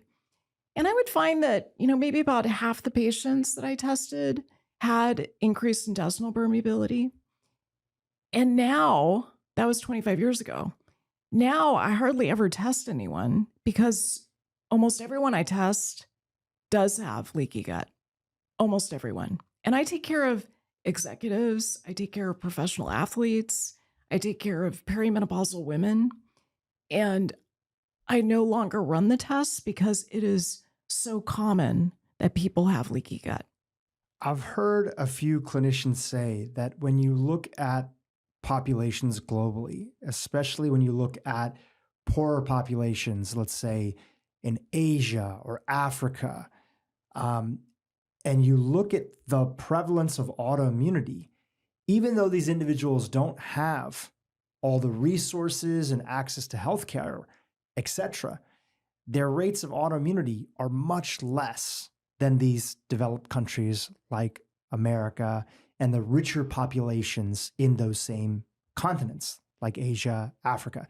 Is that true? And if that is true, what can we learn from that? That is correct.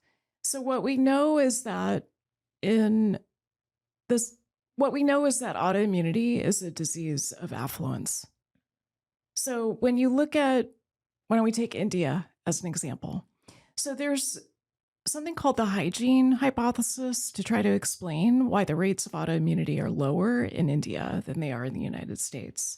We think that the exposure to that the immune system of people in India, that it gets exposed to many more things than someone growing up in the United States. And you could maybe help me out with this in terms of what people are exposed to. But when you look at the microbiome, for instance, of someone who lives in India versus someone who lives in the United States, chances are the diversity is higher. There's a level of health of the collective microbes in the gut and their DNA for someone in India versus someone in the United States. So we think that this emphasis that we have in affluent countries, this emphasis that we have on sanitation, keeping things cleaner, washing our hands, using hand sanitizer, that there's a way that we get less exposed to microbes as we grow up than someone who lives in India. But tell me what you think about this, because you've got some experience with this too. I visited India a lot growing up. I've never permanently lived there. I wasn't born there. I was born in Nairobi, Kenya, but we left when I was pretty young. But definitely as a society and a lot of countries that I've traveled to, especially when you go to the regions that are not as affluent, you don't see as much antibiotic exposure. They just don't have that there. And I went to go visit a tribe in northern Kenya with this group summit series that I went to, and they're cousins of the Maasai, the Samburus. And when they go and they're milking their cows, because they primarily live on a diet of milk from cows and goats, and that's pretty much it. They eat some twigs, some berries here and there, but they pretty much live off of milk and then occasionally some blood, if anybody knows anything about the Maasai tribes and the Samburu. And they're living in these huts. They're exposed to dirt regularly. Their hands are dirty. They're touching animals, other things. They're probably getting some beneficial parasites, which some interesting research is going on, especially out of Israel, showing that reintroducing certain parasites could actually help calm certain autoimmune That's conditions. right. Have you heard about this? I have. So, I wouldn't say that I'm an expert at this particular area, but when I think about how I grew up, I'm in my 50s. So, growing up in Maryland, I was in the dirt all the time.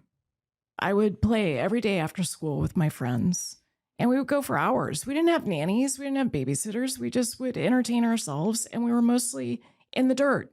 I grew up on the Chesapeake Bay. I'd be climbing on rocks and fishing and grabbing and hands in the dirt all the time. I would wash my hands before dinner, but otherwise, there wasn't a lot of sanitation that was happening. And I think about, I'm the mother of two daughters, and I think about how much dirt they got exposed to versus how much dirt I got exposed to. And it's a massive difference. So there's a way, I remember Michael Pollan had a cover story on the New York Times Magazine, maybe 15 years ago, about how kids are just not exposed to dirt the way that we once were. So soil has changed, and the amount of soil that we get dosed with, especially in childhood, has dramatically decreased. So we think, what does this mean in terms of the immune system? It means that your immune system is not used to dealing with these microbes that are in the soil, parasites, as you mentioned, where our immune system has this kind of more limited dynamic range compared to 25, 30, 50 years ago. And that's less true in some countries. You've shared that after the age of 40, going into our 50s and beyond, there's this metabolic crisis that most women will go through. You yourself have stated that when you were in this period of your life, you just couldn't lose weight right around that time. So many women that tune into this podcast and are consuming this health information, they're asking, what the heck is going on with my body? And why is it so much bigger for them than just gaining a little bit of extra weight in our bellies and other parts of our bodies that we typically didn't used to? There's a number of events that conspire against us after 40. I think the biggest one is the change in estrogen and progesterone. So as estrogen starts to decline, you get this redistribution of your weight. So it used to be before you went through menopause, like through your 20s and 30s, that as a woman, you deposit fat at your breasts, at your hips, at your buttocks. After 40, as estrogen starts to wildly fluctuate and then go down, you don't distribute it there anymore. You distribute it at your waist. So along with that, you also gain about 5 pounds of fat and you lose about 5 pounds of muscle every decade, unless you're doing something about it. So that's one change. Another change is you become more insulin resistant. So glucoses start to go up. And this is really the metabolic health crisis that's going on. It's related to how mitochondria are functioning. Some women notice it in terms of not being able to zip up their pants, that sort of insulin resistance where you store fat no matter what. Other women notice it more in their brain. They've got more brain fog. They've got what Lisa Mosconi calls cerebral hypometabolism. You just don't use glucose the way that you once did. There's also a cortisol problem. You get more stressed. You may find that you fly off the handle more easily. Cortisol tends to rise as you get older. Not for everyone. There's some people who get a burnout state with cortisol and it can become low. It can even be high or low within the same day. But that tends to also drive blood sugar. And then the fourth issue is your thyroid. So thyroid tends to become less functional as you get older. And most of the people who are affected by thyroid dysfunction are women.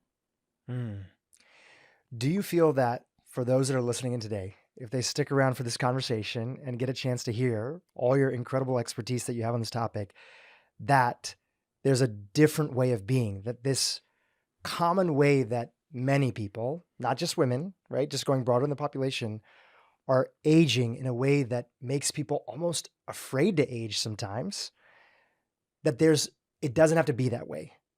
That's the crux of this conversation, Drew, because it doesn't have to be that way. So I think a lot of us look at the aging process, especially after 40, as this burden. all these hormones that are changing. Do we want to take hormone therapy, bioidentical hormone therapy? Yes, no. Do we want to be working with our hormones in a different way? And I think the problem is conventional medicine just isn't set up to solve this for us. And I know because when I was struggling in my late 30s, I can still remember being 39, going to my primary care doctor and saying, I can't lose the baby weight. I had my second baby at 38. I feel stressed all the time. I've got premenstrual syndrome that's on steroids. It's way worse than it ever was. What do you have to help me? And I was offered a birth control pill. I was offered an antidepressant, a selective serotonin reuptake inhibitor. And he told me to exercise more and eat less. And that was the moment where I just realized, okay, if I'm not being served well by the advice from conventional medicine, then there are millions of women who are also not being served well. And so that was my moment where I stood up and said, okay, we got to do this differently. We've got to find a different path that allows us to navigate these hormonal changes and to do it with grace and to do it in a way that is natural and healthy, doesn't cause any long-term problems, and really allows us to serve our purpose here on the planet. Not just kind of disappear and melt away and become more fat as we get older. Mm. You made a video recently on YouTube and you shared it beautifully there. You said that you regularly hear from patients that they go to their doctors. Obviously, this is before becoming a patient with you, with symptoms of perimenopause, like I'm gaining weight, I can't sleep, I'm more moody, I don't have energy like I used to, I'm so hot all the time, I have night sweats, I've lost my sex drive. And they take these to their doctor, and often their doctor is not super helpful. In fact, many women, including like yourself, feel that they were dismissed. Let's zoom out a little bit big picture, and we're going to come back to weight gain and some of the strategies and tips that you've implemented in your own life and that you teach your patients. But let's zoom out big picture. What did you learn as a medical doctor about these combinations of these symptoms, especially as women are gearing up for perimenopause? Well, the conventional approach that I learned is that there's this laundry list of symptoms that women start to experience. And it kind of depends on how sensitive you are, whether you notice more or less of them. And those can start as early as 35. It can start with your period getting a little closer together. And that's a progesterone effect. As you make less progesterone, you run out of ripe eggs. The other thing that I learned is that the conventional approach is really to give a birth control pill and not usually to offer bioidentical hormone therapy. So I was really taught to tell women, this is just part of the aging process. Get used to it. But I found that totally unsatisfying. And when I was there myself and struggling with a lot of these symptoms, I realized there's got to be a better way. There's got to be science behind a better approach that allows us to navigate all of these hormonal changes and to do it in a way that really allows us to live our best lives in middle age. So that's what I set about doing. And I think what you're asking is, what did I learn when I kind of took that right turn, when I turned away from conventional medicine and said, okay, I've got this low progesterone, my periods are getting closer together, what can I do about it? Oh, there's this herb called chasteberry. 4 randomized trials show that it helps with PMS. It helps to raise your progesterone levels. It helps to kind of nudge your ovary to make more progesterone when you're in that early perimenopausal phase. So that's just one example of some of the things that I learned when I took to the science to be able to answer some of these questions. So I think that's what we have to do, because if we zoom out a little bit, part of the problem here is that women were part of a vast uncontrolled medical experiment for about 59 years as they were going through perimenopause and menopause. So they were given synthetic estrogen and progesterone, Premarin and Provera, without a randomized trial to show that it was safe and effective. And so many women were taking these hormones. In fact, Premarin was the #1 prescribed medication in the United States for decades. So we finally had a randomized trial that was published in 2003 that showed that it was potentially dangerous and risky. And then millions of women came off of their hormones and they weren't offered really any alternative. Mm. So we have to find the middle path here. What's science-based and what can be the most effective to help us with these symptoms? And I also learned there's more than 100 symptoms that you can experience through perimenopause and menopause. It's not just, a few that I learned when I went through my OBGYN training. So we need to be tuning into this bigger picture. And then if I put my hat on as a precision medicine doctor, what we now know is that there are these dramatic, vast changes that occur not just in your hormones, but the entire matrix of your body, your immune system, your metabolic system, your neurological system, and your hormones are all changing in concert. And we want to be aware of all of those changes so that we're not just focused on, okay, what's your estrogen level? What's your progesterone level? We want to be thinking, okay, what's happening with glucose metabolism? What about upstream with insulin? How is estrogen talking to your insulin? How much stress do you have? Are you someone who's experienced trauma and you've got a dysregulated response with cortisol? And we need to address that. We need to clear the trauma. So we want to be thinking about all these threads that lead to a woman who's going through this change, typically sometime around 35 to 45, this change into perimenopause, and needs our help, needs a way to navigate it and not just be told, oh, you're getting older, get used to it. So that's dismissal. And then it can even become more like gaslighting of, well, that's not what I see in my other patients, and I don't think that's related to perimenopause or menopause, or I don't think we need to check your levels because they fluctuate so much, it's not worth it to measure it. So there's lots of behaviors that happen, I think, in conventional medicine. I'm not blaming them. I'm just saying this is the way that we're trained, and it's not serving these women. Mm.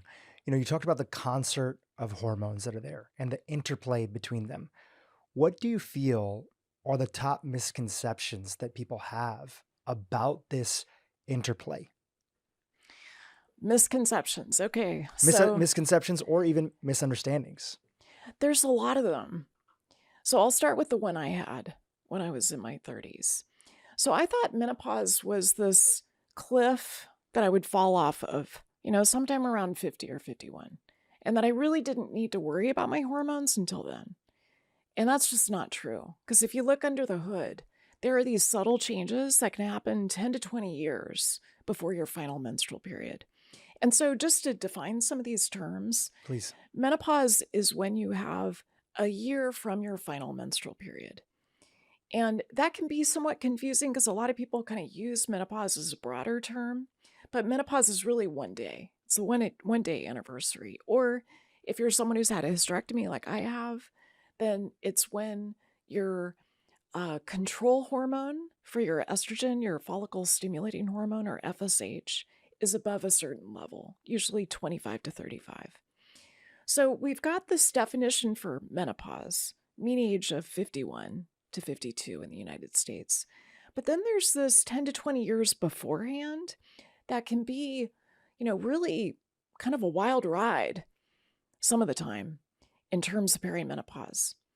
And with perimenopause, I even like to divide that a little bit further if you're still with me here. Yep. So the first half of perimenopause is when estrogen fluctuates wildly. And we can see it all over the place. Like if you measure estrogen, it can really fluctuate day to day. And then the second half of perimenopause is when estrogen starts to decline. And then that leads up to your final menstrual period. So perimenopause can go on for quite a while. So I started around 35 and I'm now 56 and I am still in perimenopause. So depending on how attuned you are to it, it can go on for a very long time. So that's the first misconception that, menopause is this future thing that's going to happen to you. You don't have to worry about it until you're 50. I want people to be thinking about it much sooner and preparing for it, because this is where lifestyle becomes so important. The way that you eat, move, think, your sense of purpose and meaning, your connections, all of those map to your experience of perimenopause. So that's misconception number one. Misconception number two, I would say, is that you're just getting older and you're kind of stuck with all these things that are happening, that you have no agency, you have no control over it. Totally disagree with that. So I've spent the past 15, 20 years really trying to teach people, taking them by the hand and teaching them how to navigate these, sometimes rocky, roiling hormone experiences that they're going through. And there are so many ways that you can kind of gently guide your hormones in a particular direction. If we take cortisol as an example, cortisol is the main stress hormone. And some folks just think, oh, my cortisol's high, I'm stuck with that. Or my cortisol's low, I've got maybe post-traumatic stress disorder, I'm stuck with that. But you can actually change your cortisol on a hour-by-hour basis. And I really encourage people to come up with an a la carte menu of all of the ways that they most like to manage their cortisol. And I even like to think of cortisol as being kind of like your retirement account, because a lot of folks think that the money they have in their 401k and their IRA is the most important thing in terms of retirement. I would say cortisol is the most important, because here's why. There was a study done at the University of Texas in San Antonio that showed that women who have a high cortisol level in the morning, they measured it in the saliva, in their 40s, so mean age of 48, those women with a high cortisol level shrunk their brains. They had a decrease in their total brain volume, and they also had a change in their memory. And we're not talking about women who are 65, 70, 75. These are women with a mean age of 48. Wow. High cortisol, decreased brain volume, decreased memory. And so we want to be thinking about this. I'm not trying to scare people. I'm just trying to motivate you to realize that you can start to change this. So, what do you do to change it? Meditation. For me, it became non-negotiable to be a meditator starting in my 30s. I mean, I learned transcendental meditation when I was in college. I've practiced yoga all of my life. I love yoga as a form of managing cortisol. And we all have our favorite ways. I wanted to take this opportunity while we're setting the stage for the big picture. Recently, I saw you give a presentation. There was a couple graphics that I thought would be extremely helpful.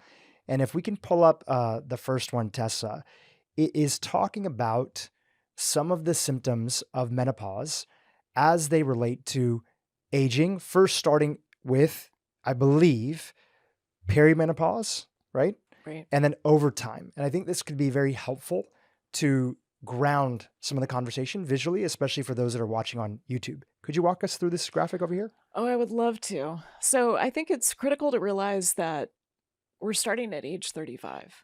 So depending on how attuned you are to these symptoms, you may notice that you're having more cramping. Your period might get a little heavier.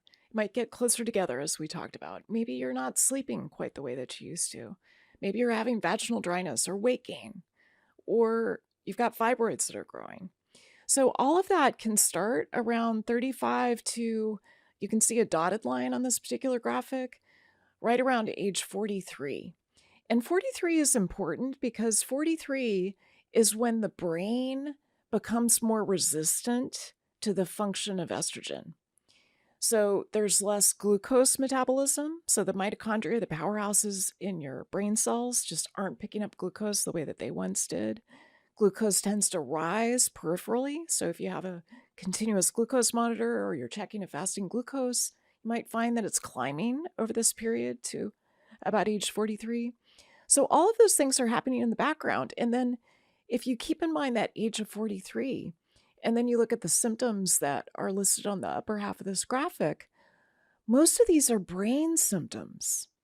So mood swings, loss of libido, hot flashes, insomnia, night sweats, even the irregular periods, depression, all of those are brain symptoms. So a lot of people think that the action is in the ovaries, that you're, not producing an egg every single month. You're running out of ripe eggs. And so estrogen and progesterone levels are changing. But it's really, I think of it more as this bigger system, a network between the brain, the hypothalamus, and the pituitary. The way that it's talking to your ovaries, the way that it's talking to your adrenal glands, which is where you produce cortisol, as well as these other sex hormones that we're talking about, estrogen, progesterone, and testosterone, and cortisol. And it's also involving your gut, because your gut is a really important source of hormones. A lot of people don't realize that. They don't know that, the fiber that they haven't been getting in their diet might be leading to excess estrogen in their system. So we want to be thinking about, I call it the HPA TGG. So hypothalamic, pituitary, adrenal, thyroid, gonadal, gut axis. Now, that's a total mouthful, but just to understand that it's not just the ovaries we're talking about. It's really this bigger system that we want to be considering.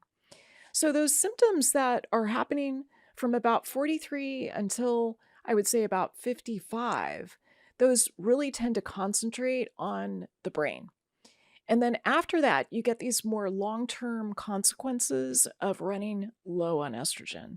And that includes osteoporosis, more vaginal discomfort, maybe even recurrent bladder infections. You can have breast cancer, you can have heart disease. So those are some of the things that we tend to track, especially in the randomized trials that are done, like the Women's Health Initiative. And those are things that we think about in older women. And as I said earlier, there's about 100 symptoms that you could map to perimenopause and menopause, but these are really the ones that are the most common. And so in that period, if your last period is somewhere around 51, 52, you really have a dramatic decline in estrogen. The lower half of the graphic illustrates this significant decline in estrogen. And that's critical because estrogen is the primary regulator of the female body, the primary regulator. And so as estrogen declines, a lot of women just find that they don't feel as vital as they used to. They've got more moodiness. Maybe they've got depression. They may have more anxiety. That's not listed here, but it's a consequence often of insomnia, and it also is related to which estrogen receptors are being stimulated, because some estrogen receptors are anxiolytic, so they reduce estrogen. Other estrogen receptors are anxiogenic, so they increase anxiety.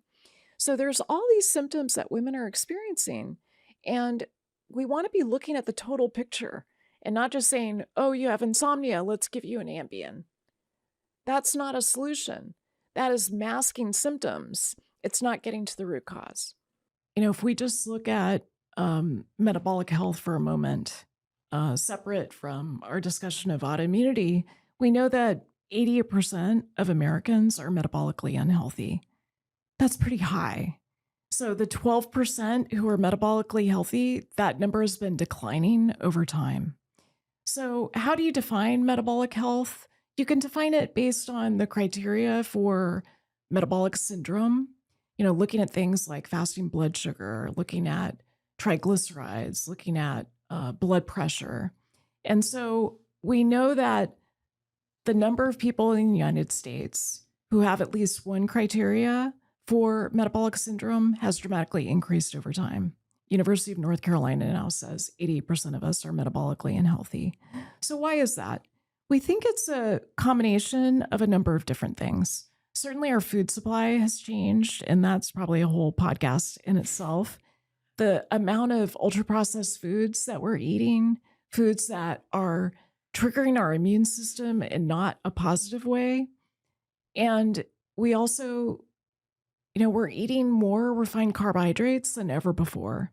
So the inputs, the kind of food that we're eating has changed, and that certainly tracks with our metabolic health going down. We also are more sedentary than ever before. It's amazing to me when you look at how many people exercise, intentionally get exercise outside of maybe walking that they do at work and at home. The numbers are really small in terms of people who regularly exercise. And the standard that we have in the United States is to exercise for 150 minutes per week. And I think that's abysmal. Like, it's a reasonable starting place, but I think the body actually needs much more than that. And then we've got this issue with sleep, where we've got more sleep debt than ever before. We've got these high stress levels. So the same sort of factors that also lead to a rise in autoimmunity also lead to a rise in being metabolically unhealthy. And separate from that, we know that for people who have an elevated ACE score, so an adverse childhood experience score of 1 or greater, have a greater risk of developing prediabetes and diabetes. We also know that it changes the way that the body resolves inflammation. So you're more likely to have chronic inflammation if you're someone who had adverse childhood experiences. So our environment has dramatically changed.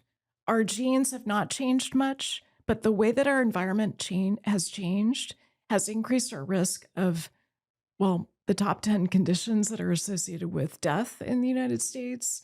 Out of those, 9 of them are related to metabolic health, from cardiovascular disease to Alzheimer's disease. And the same is true with autoimmunity. The way that our environment has changed has increased our risk of autoimmunity. Let's talk about leaky gut, because we kind of touched on it, but we didn't go deep on it. Help our audience understand. If you have autoimmunity, or if you're diagnosed with an autoimmune condition, which that was the, 10% of the population globally, then you have to have leaky gut, or you most likely have leaky gut. Is there ever autoimmunity without leaky gut? So Alessio Fasano would say, no, you have to have leaky gut to develop autoimmune disease. You have to have all 3 legs of the 3-legged stool. So, and I would add to that, in my 30 years of medical practice, I've never seen someone with autoimmune disease who doesn't have leaky gut.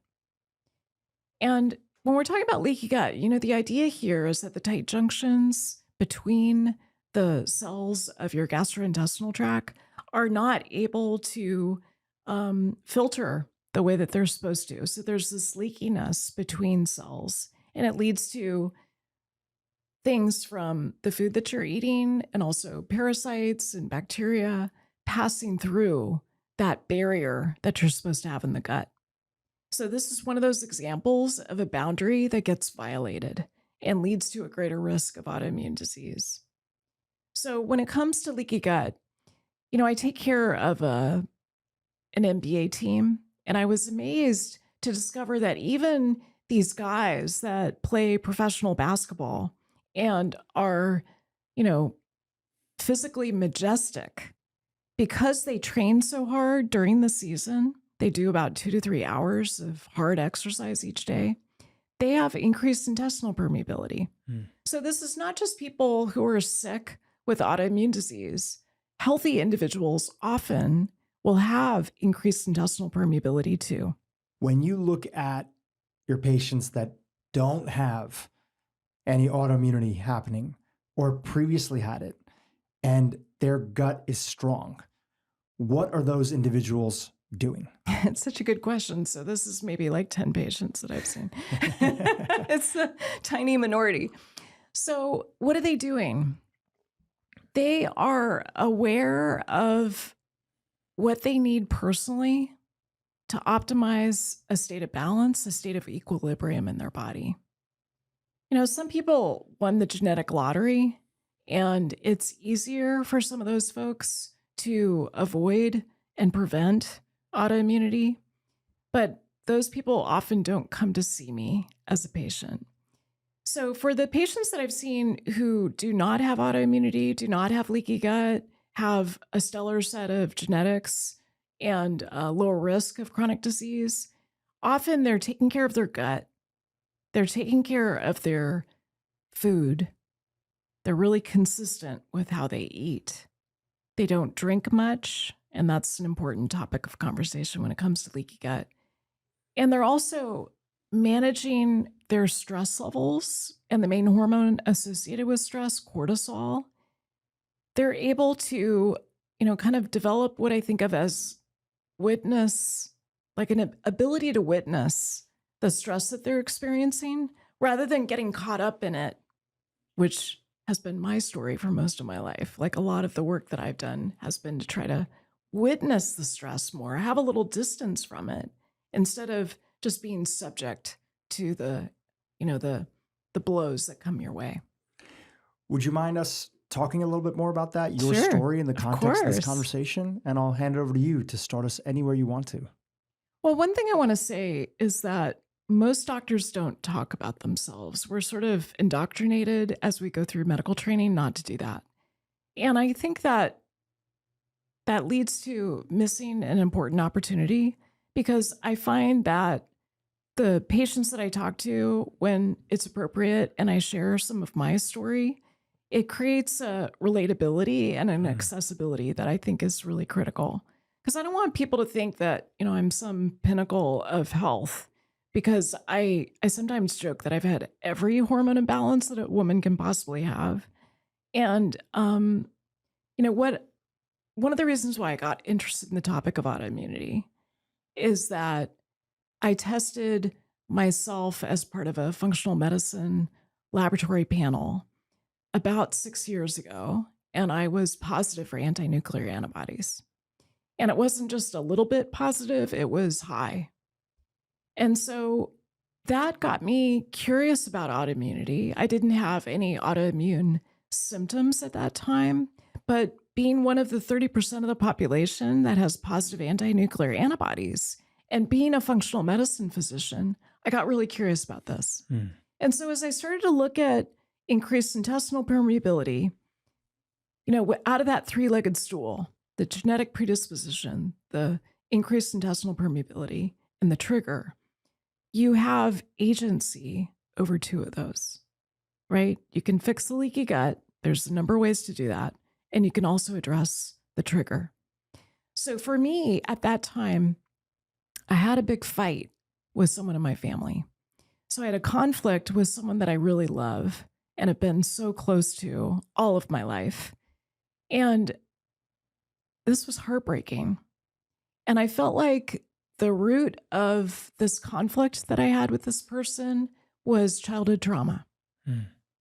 And the thing about childhood trauma is that even if you feel like, you don't have any mental health concerns or even any physical health concerns that could link back to trauma, there are sometimes ways that you might have a blind spot about the way it affects your behavior.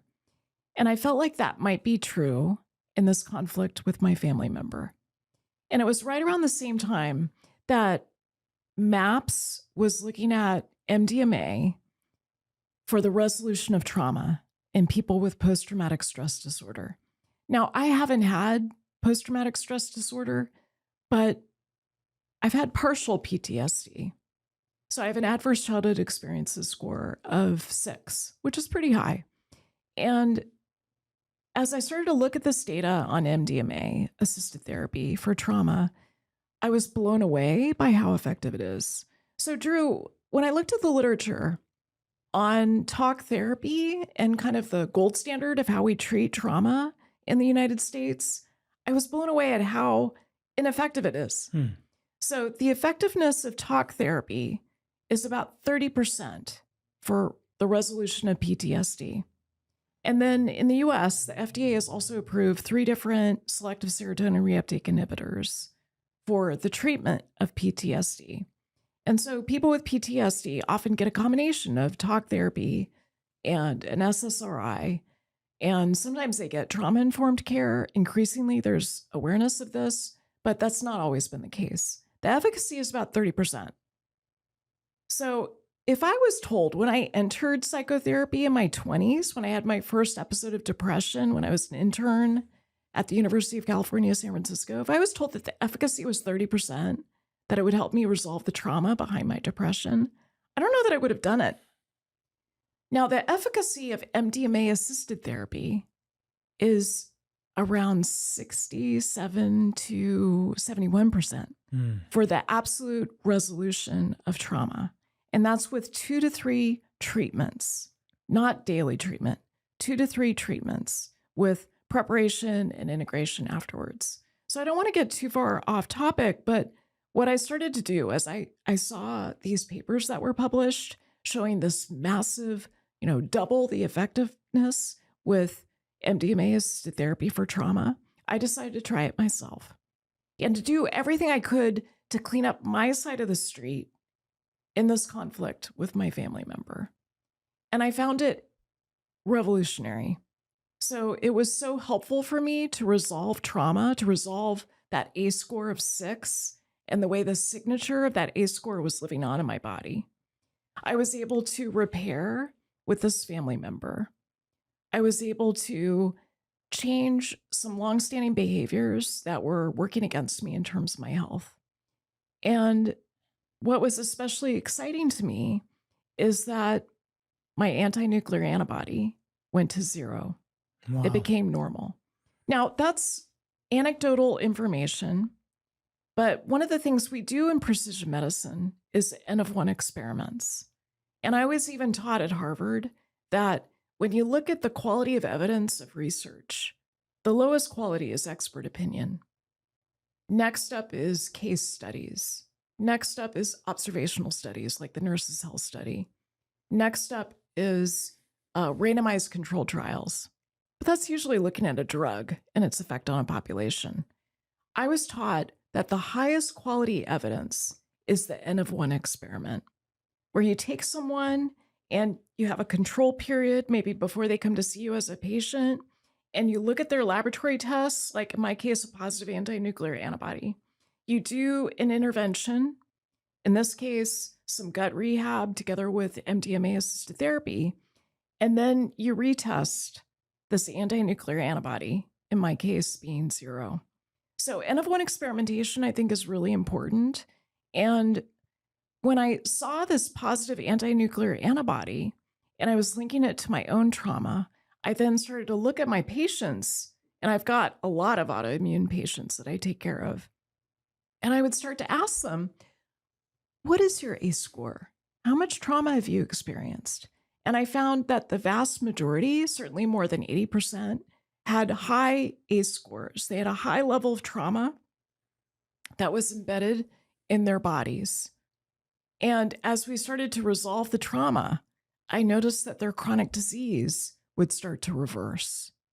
So this is the kind of thing where I took it from my own experience, which I really believe that the kind of conditions that I've struggled with are happening for me, not to me.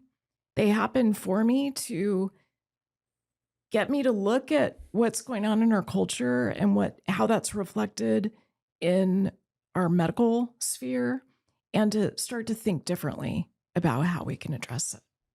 That's so incredibly powerful, and I appreciate you being vulnerable and sharing your journey. Would you say that for other people that are listening, and you've mentioned women, but of course men and women listening, that they should be at least reading, looking into, I mean, you have a whole chapter in your book, I think it's titled Everything You Wanted to Know About Psychedelics, and you break it all down, that it's worthwhile that if you're dealing with some elevated autoimmunity, leaky gut, or maybe you even have a diagnosis and you're listening today, Hashimoto's, Graves' disease, whatever it might be, fibromyalgia, that it's worth at least looking into MDMA and seeing if that's a route of something that you might want to pursue. It's worth considering it with some caveats. So what I think is transformational is healing states of consciousness. And I wouldn't say that psychedelics are required to create a healing state of consciousness. They're one tool in the toolbox. They're one tool. And so, what I found as I was writing this book, I started to do holotropic breath work, which is considered psychedelic. It was developed by Stan Groff, who's one of those psychedelic pioneers. He lives near me in Mill Valley, California. And holotropic breath work is a particular way of breathing. I talk about it quite a bit in the book, that creates a healing state of consciousness. It gets you kind of outside of your daily consciousness that might be managing a lot and struggling with toxic stress into a healing state of consciousness where you're using your breath to create the medicine that your body needs. And that's very powerful. So, some people have psychedelic experiences with breath work alone. And I would say for people who are cautious about psychedelics, who think that maybe they're overhyped right now, and they are, there are many ways that you can create healing states of consciousness. There's a lot of different paths to transformation. Psychedelics have robust data behind them, and it's not just MDMA. There's other psychedelic medicines that I talk about in the book. So I'm certified with psilocybin, with MDMA, and with ketamine. And those are the ones that I have the most experience with. But there's also San Pedro, ayahuasca, 5-MeO, DMT. There's lots of different things that can create these healing states of consciousness.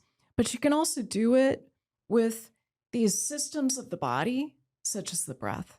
One of the top things that women who wrote in when I was talking about doing this episode is how much they notice their sleep cycle is being thrown off, especially as they are noticing symptoms of perimenopause. And then usually when menopause happens, that 1 year marker after having their last, period, there's so much disruption they notice with sleep. And I can imagine that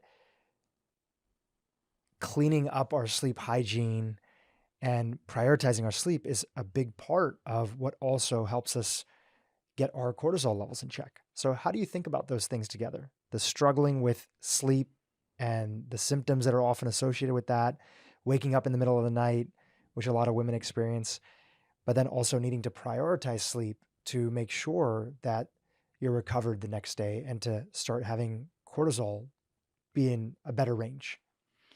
Sleep is a complicated topic, and I'm really glad you raised it because we know that women suffer from insomnia at double the rates that men do. So there's something different about female physiology. And I also should say that I'm talking about men versus women here with the recognition that, we're talking about those who are assigned male at birth and assigned female at birth. And there's, an infinite number of experiences between those two poles. So I'm using men versus women mostly because that's how the science gets reported.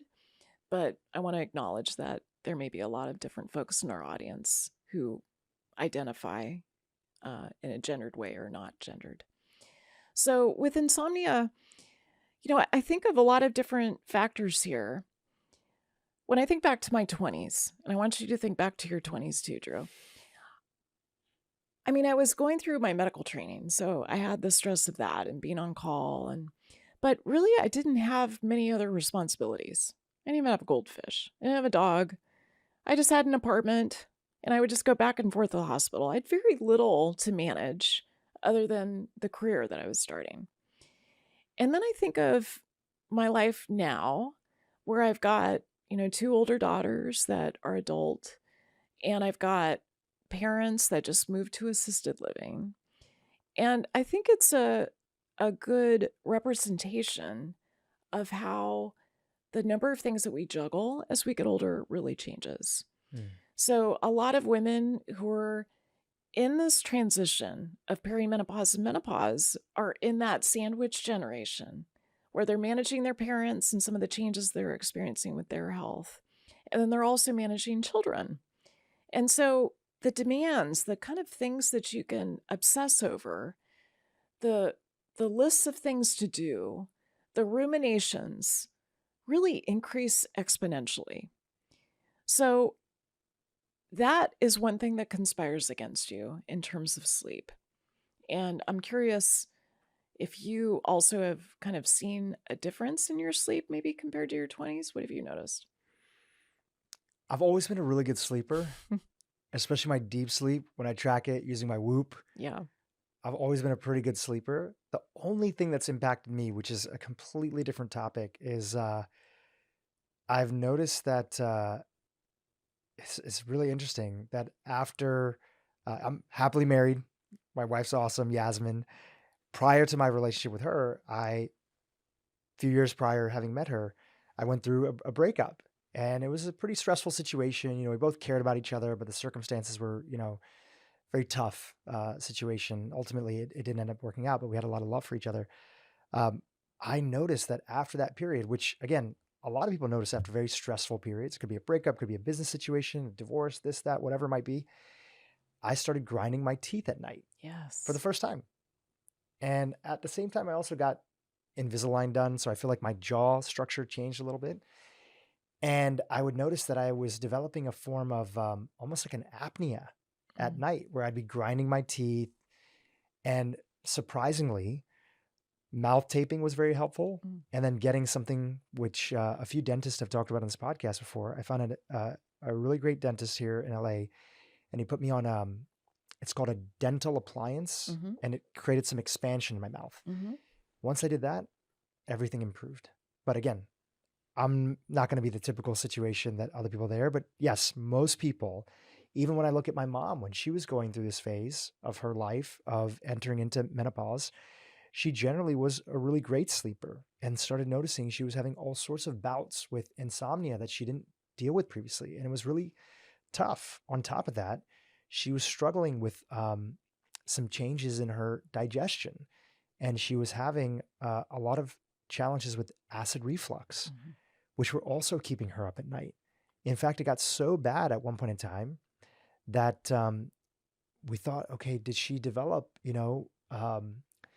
later in life sort of anxiety that was there? Mm. And she was even given, anti-anxiety medication for a period of time. And luckily, knock on wood, we found an incredible practitioner who said, look, it's this cycle that she's in of the acid reflux is preventing her from sleeping well. And because she doesn't sleep well, she's having all this anxiety and her cortisol levels are really high. If we fix the acid reflux in her situation, again, this is what she was going through, we're going to see she's going to start to sleep well, and she's not going to have these symptoms that look like anxiety on the surface during the day. And that's exactly what happened. This ENT doctor who specializes in this helped her fix her acid reflux, and that was her N of one, situation. And she's back to sleeping better, but still dealing with these various bouts of insomnia that come occasionally.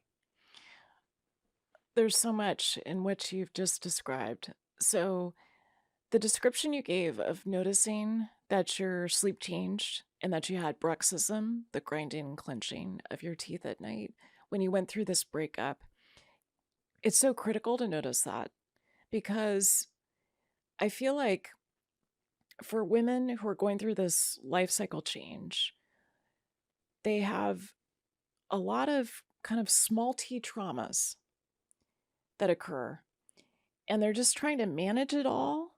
And they may notice that their sleep becomes more disrupted. And then you superimpose the changes that are happening with estrogen and progesterone, and it just starts to accelerate the whole process. And then, as you described, once your sleep becomes disrupted, it affects your cortisol the next day. It raises your insulin level. It makes you crave carbohydrates more the next day. And so you can have this domino effect that is adding together with the metabolic changes that we described at the beginning. So it's really critical, I think, to dial in sleep. It is as close to a panacea as we have when it comes to health. And I love this example that you gave also of your mother, because I don't know if that ENT practiced functional medicine, but Integrative medicine, integrative ENT. medicine. So there's so many different ways that we can work with acid reflux, short of, just using a PPI. And so I think it's really important to do this root cause analysis, which you're able to help your mom do. And it can make such a difference when it comes to sleep. Because often someone like your mom ends up on Ativan, like an anti-anxiety medication. She ends up on a proton pump inhibitor, a PPI. And then that causes other gut problems downstream. And that's kind of the standard model of how we deal with that. And then maybe she gets a little sleeper added to the mix. And so here we are masking all of these symptoms, and we're not addressing the upstream causes. So what we want to do is we want to do this root cause analysis. So back to, what women are up against. when you've got this decline in progesterone that happens in the first half of perimenopause, that can cause sleep disruption. So you're running out of white eggs, you don't make as much progesterone. If you do a serum progesterone level on day 22 of your cycle and you check it every 3 to 6 months, you might notice that it's not quite as high as it used to be. It may not be 15 anymore. Maybe it's 9, maybe it's 7. You may be ovulating, you may not be.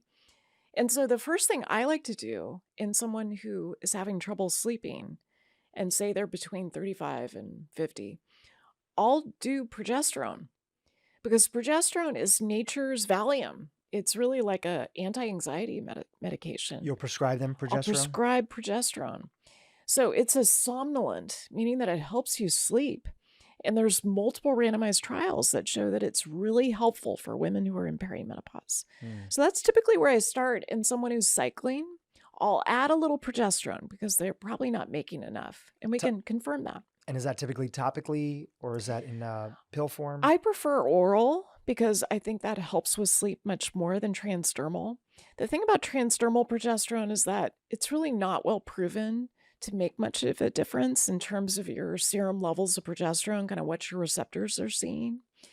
I use it sometimes in women who've had a hysterectomy, but otherwise, if you have a uterus, I like to use oral. Or if we're treating sleep, I like to use oral. So you mentioned that was in like 35 to 50. And what about for women 50 plus? So 50 plus, that's where we're going to start to bring in estrogen. So I like to start in the first part of perimenopause with progesterone only as treatment.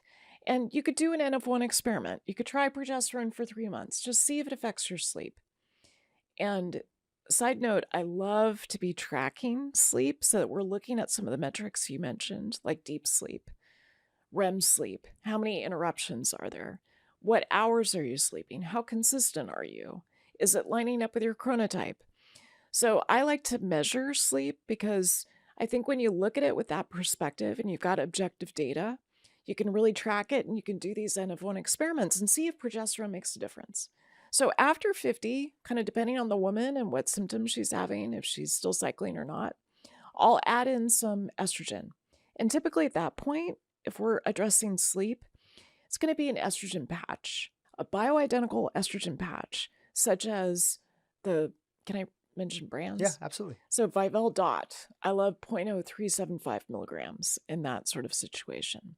So progesterone, I'm assuming there's some estrogen dominance, and a small dose of an estrogen patch, and then we see if it improves sleep.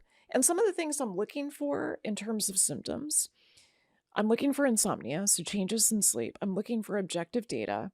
It's one of the reasons I wear an Oura ring. You have a Whoop. And I'm also looking at night sweats, hot flashes. And in women who are still cycling, sometimes what they have is night sweats just the week before their period. And that might be when they need extra progesterone, just during that week. Whereas women who are older, they're more likely to have hot flashes, like during the day, not just at night. So this was all in the context of cortisol addressing, as you had mentioned, for 80% of women, that often that's a great place to start, is sort of helping to think about perceived stress, the management of that, and bringing cortisol down, because high cortisol levels has a whole host of implications on the whole concert of hormones that are there. That led into the topic of sleep and your suggestions that were there, which also encompasses a top question that people had, which was bioidentical hormones, hormone replacement therapy, etc. So we touched on that a little bit. Let's come back to the sort of sequence of things that you did and that you recommend now that you have a sense of things with cortisol and the listeners have a sense. What is the next place to move on to? So in my case, I focused on the thyroid next. So you can run a thyroid panel and see where you are in terms of thyroid function. And I've got the normal lab ranges in my book, The Hormone Cure. So there's a whole chapter on the thyroid. And, generally what I like to see with the main test that we do, which is thyroid stimulating hormone, I like to see it somewhere around 0.3 to 1.5 to 2.0. So if it's above that, I'm starting to look more deeply at whether there's some other issues that are affecting thyroid function. So for example, if I've got a patient who's got a TSH that's 6 and she's got low T3, that's someone that I'm going to start treatment with thyroid hormone. And we talked earlier about how a really common issue that drives the root cause of thyroid dysfunction is autoimmune thyroid disease. So Hashimoto's is one of the most common. And we know that Hashimoto's has been increasing in prevalence, mostly affects women, although I've got male patients too who have it. And so along with the thyroid panel, or what I consider part of a thyroid panel, is to look at thyroid antibodies. So autoimmune disease is when your body has difficulty telling the difference between your normal tissues and tissues that it's recognizing as abnormal and then attacking, usually with antibodies. So you can measure those antibodies. This is the topic of my next book, because what I noticed was that I was seeing more and more people with autoimmune disease who were coming to see me. Things like Hashimoto's, multiple sclerosis, rheumatoid arthritis, lots of different, there's 100 different autoimmune diseases. And I was seeing this increase in prevalence, which we've been seeing globally. So about 5% of the world population right now has autoimmune disease. About 25 million Americans have autoimmune disease.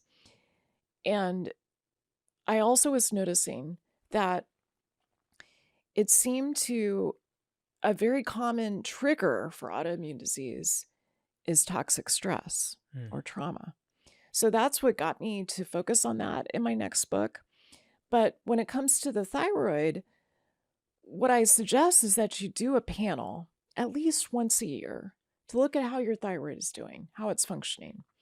One of the most common things I see in people who don't have hypothyroidism is that they may have a normal TSH, but they may have a low T3. And T3 is, the 3 refers to the number of iodine atoms that's associated with the hormone. So T4 is the storage thyroid hormone. You take off an iodine, and that gives you T3. T3 is biologically active in the body, so it's stimulating all those receptors that are throughout the body to increase metabolism. So with what I see commonly, and this is often a cortisol effect, is that people aren't converting T4 to T3. So they have poor conversion. And that's something that you can correct. There's lots of different reasons for it. I would say stress is the most common. Mm. And also typically the panel that would be ordered, it can vary from doctor to doctor. So I'm imagining in your book, you have an expanded panel that, you can ask in a polite way. And if your doctor doesn't respond, go look for another doctor and get the complete panel. So for example, would thyroid antibodies be something that you'd be asking for additionally to also look at sort of the autoimmune component of it? I would recommend that. So I think everyone should have thyroid autoimmunity checked. So what I order in a thyroid panel is a TSH, a free T3, a free T4, a reverse T3, and then thyroid antibodies. So thyroid peroxidase antibodies and antithyroid globulin. So that's the panel that I like to order. And what's interesting is that, I hear all the time from women who go to their doctor and say, I asked for a hormone panel, including thyroid. I've got all these thyroid symptoms, and he tells me it's normal. But unless you're doing this deeper, broader panel, you may not know the whole story. A big part of what we do in functional medicine, in precision medicine, where we pull together genetics together with blood testing and other biomarker testing, we're trying to understand, like, where are your vulnerabilities? And so a lot of people who get told that their tests are normal, we know that there are folks who are included in that normal population that the lab reports who are hypothyroid. Mm-hmm. So if you look just at people who are euthyroid, EU thyroid, they tend to have a TSH that's somewhere around 1.5. So we know what normal optimal function looks like. I don't want to be normal. I want to be optimal. And so you want to know the difference between the optimal range with your thyroid tests versus the normal range. Mm. So your doctor may be telling you you're normal, but you might be wanting to be optimal. And that's a different goal. Hey YouTube, if you enjoyed what you just saw, keep watching for more great content on how to improve your brain and your life. I think when it comes to health and nutrition, we really get into danger when we look for absolutes, because because of the microbiome, we are so diverse, and your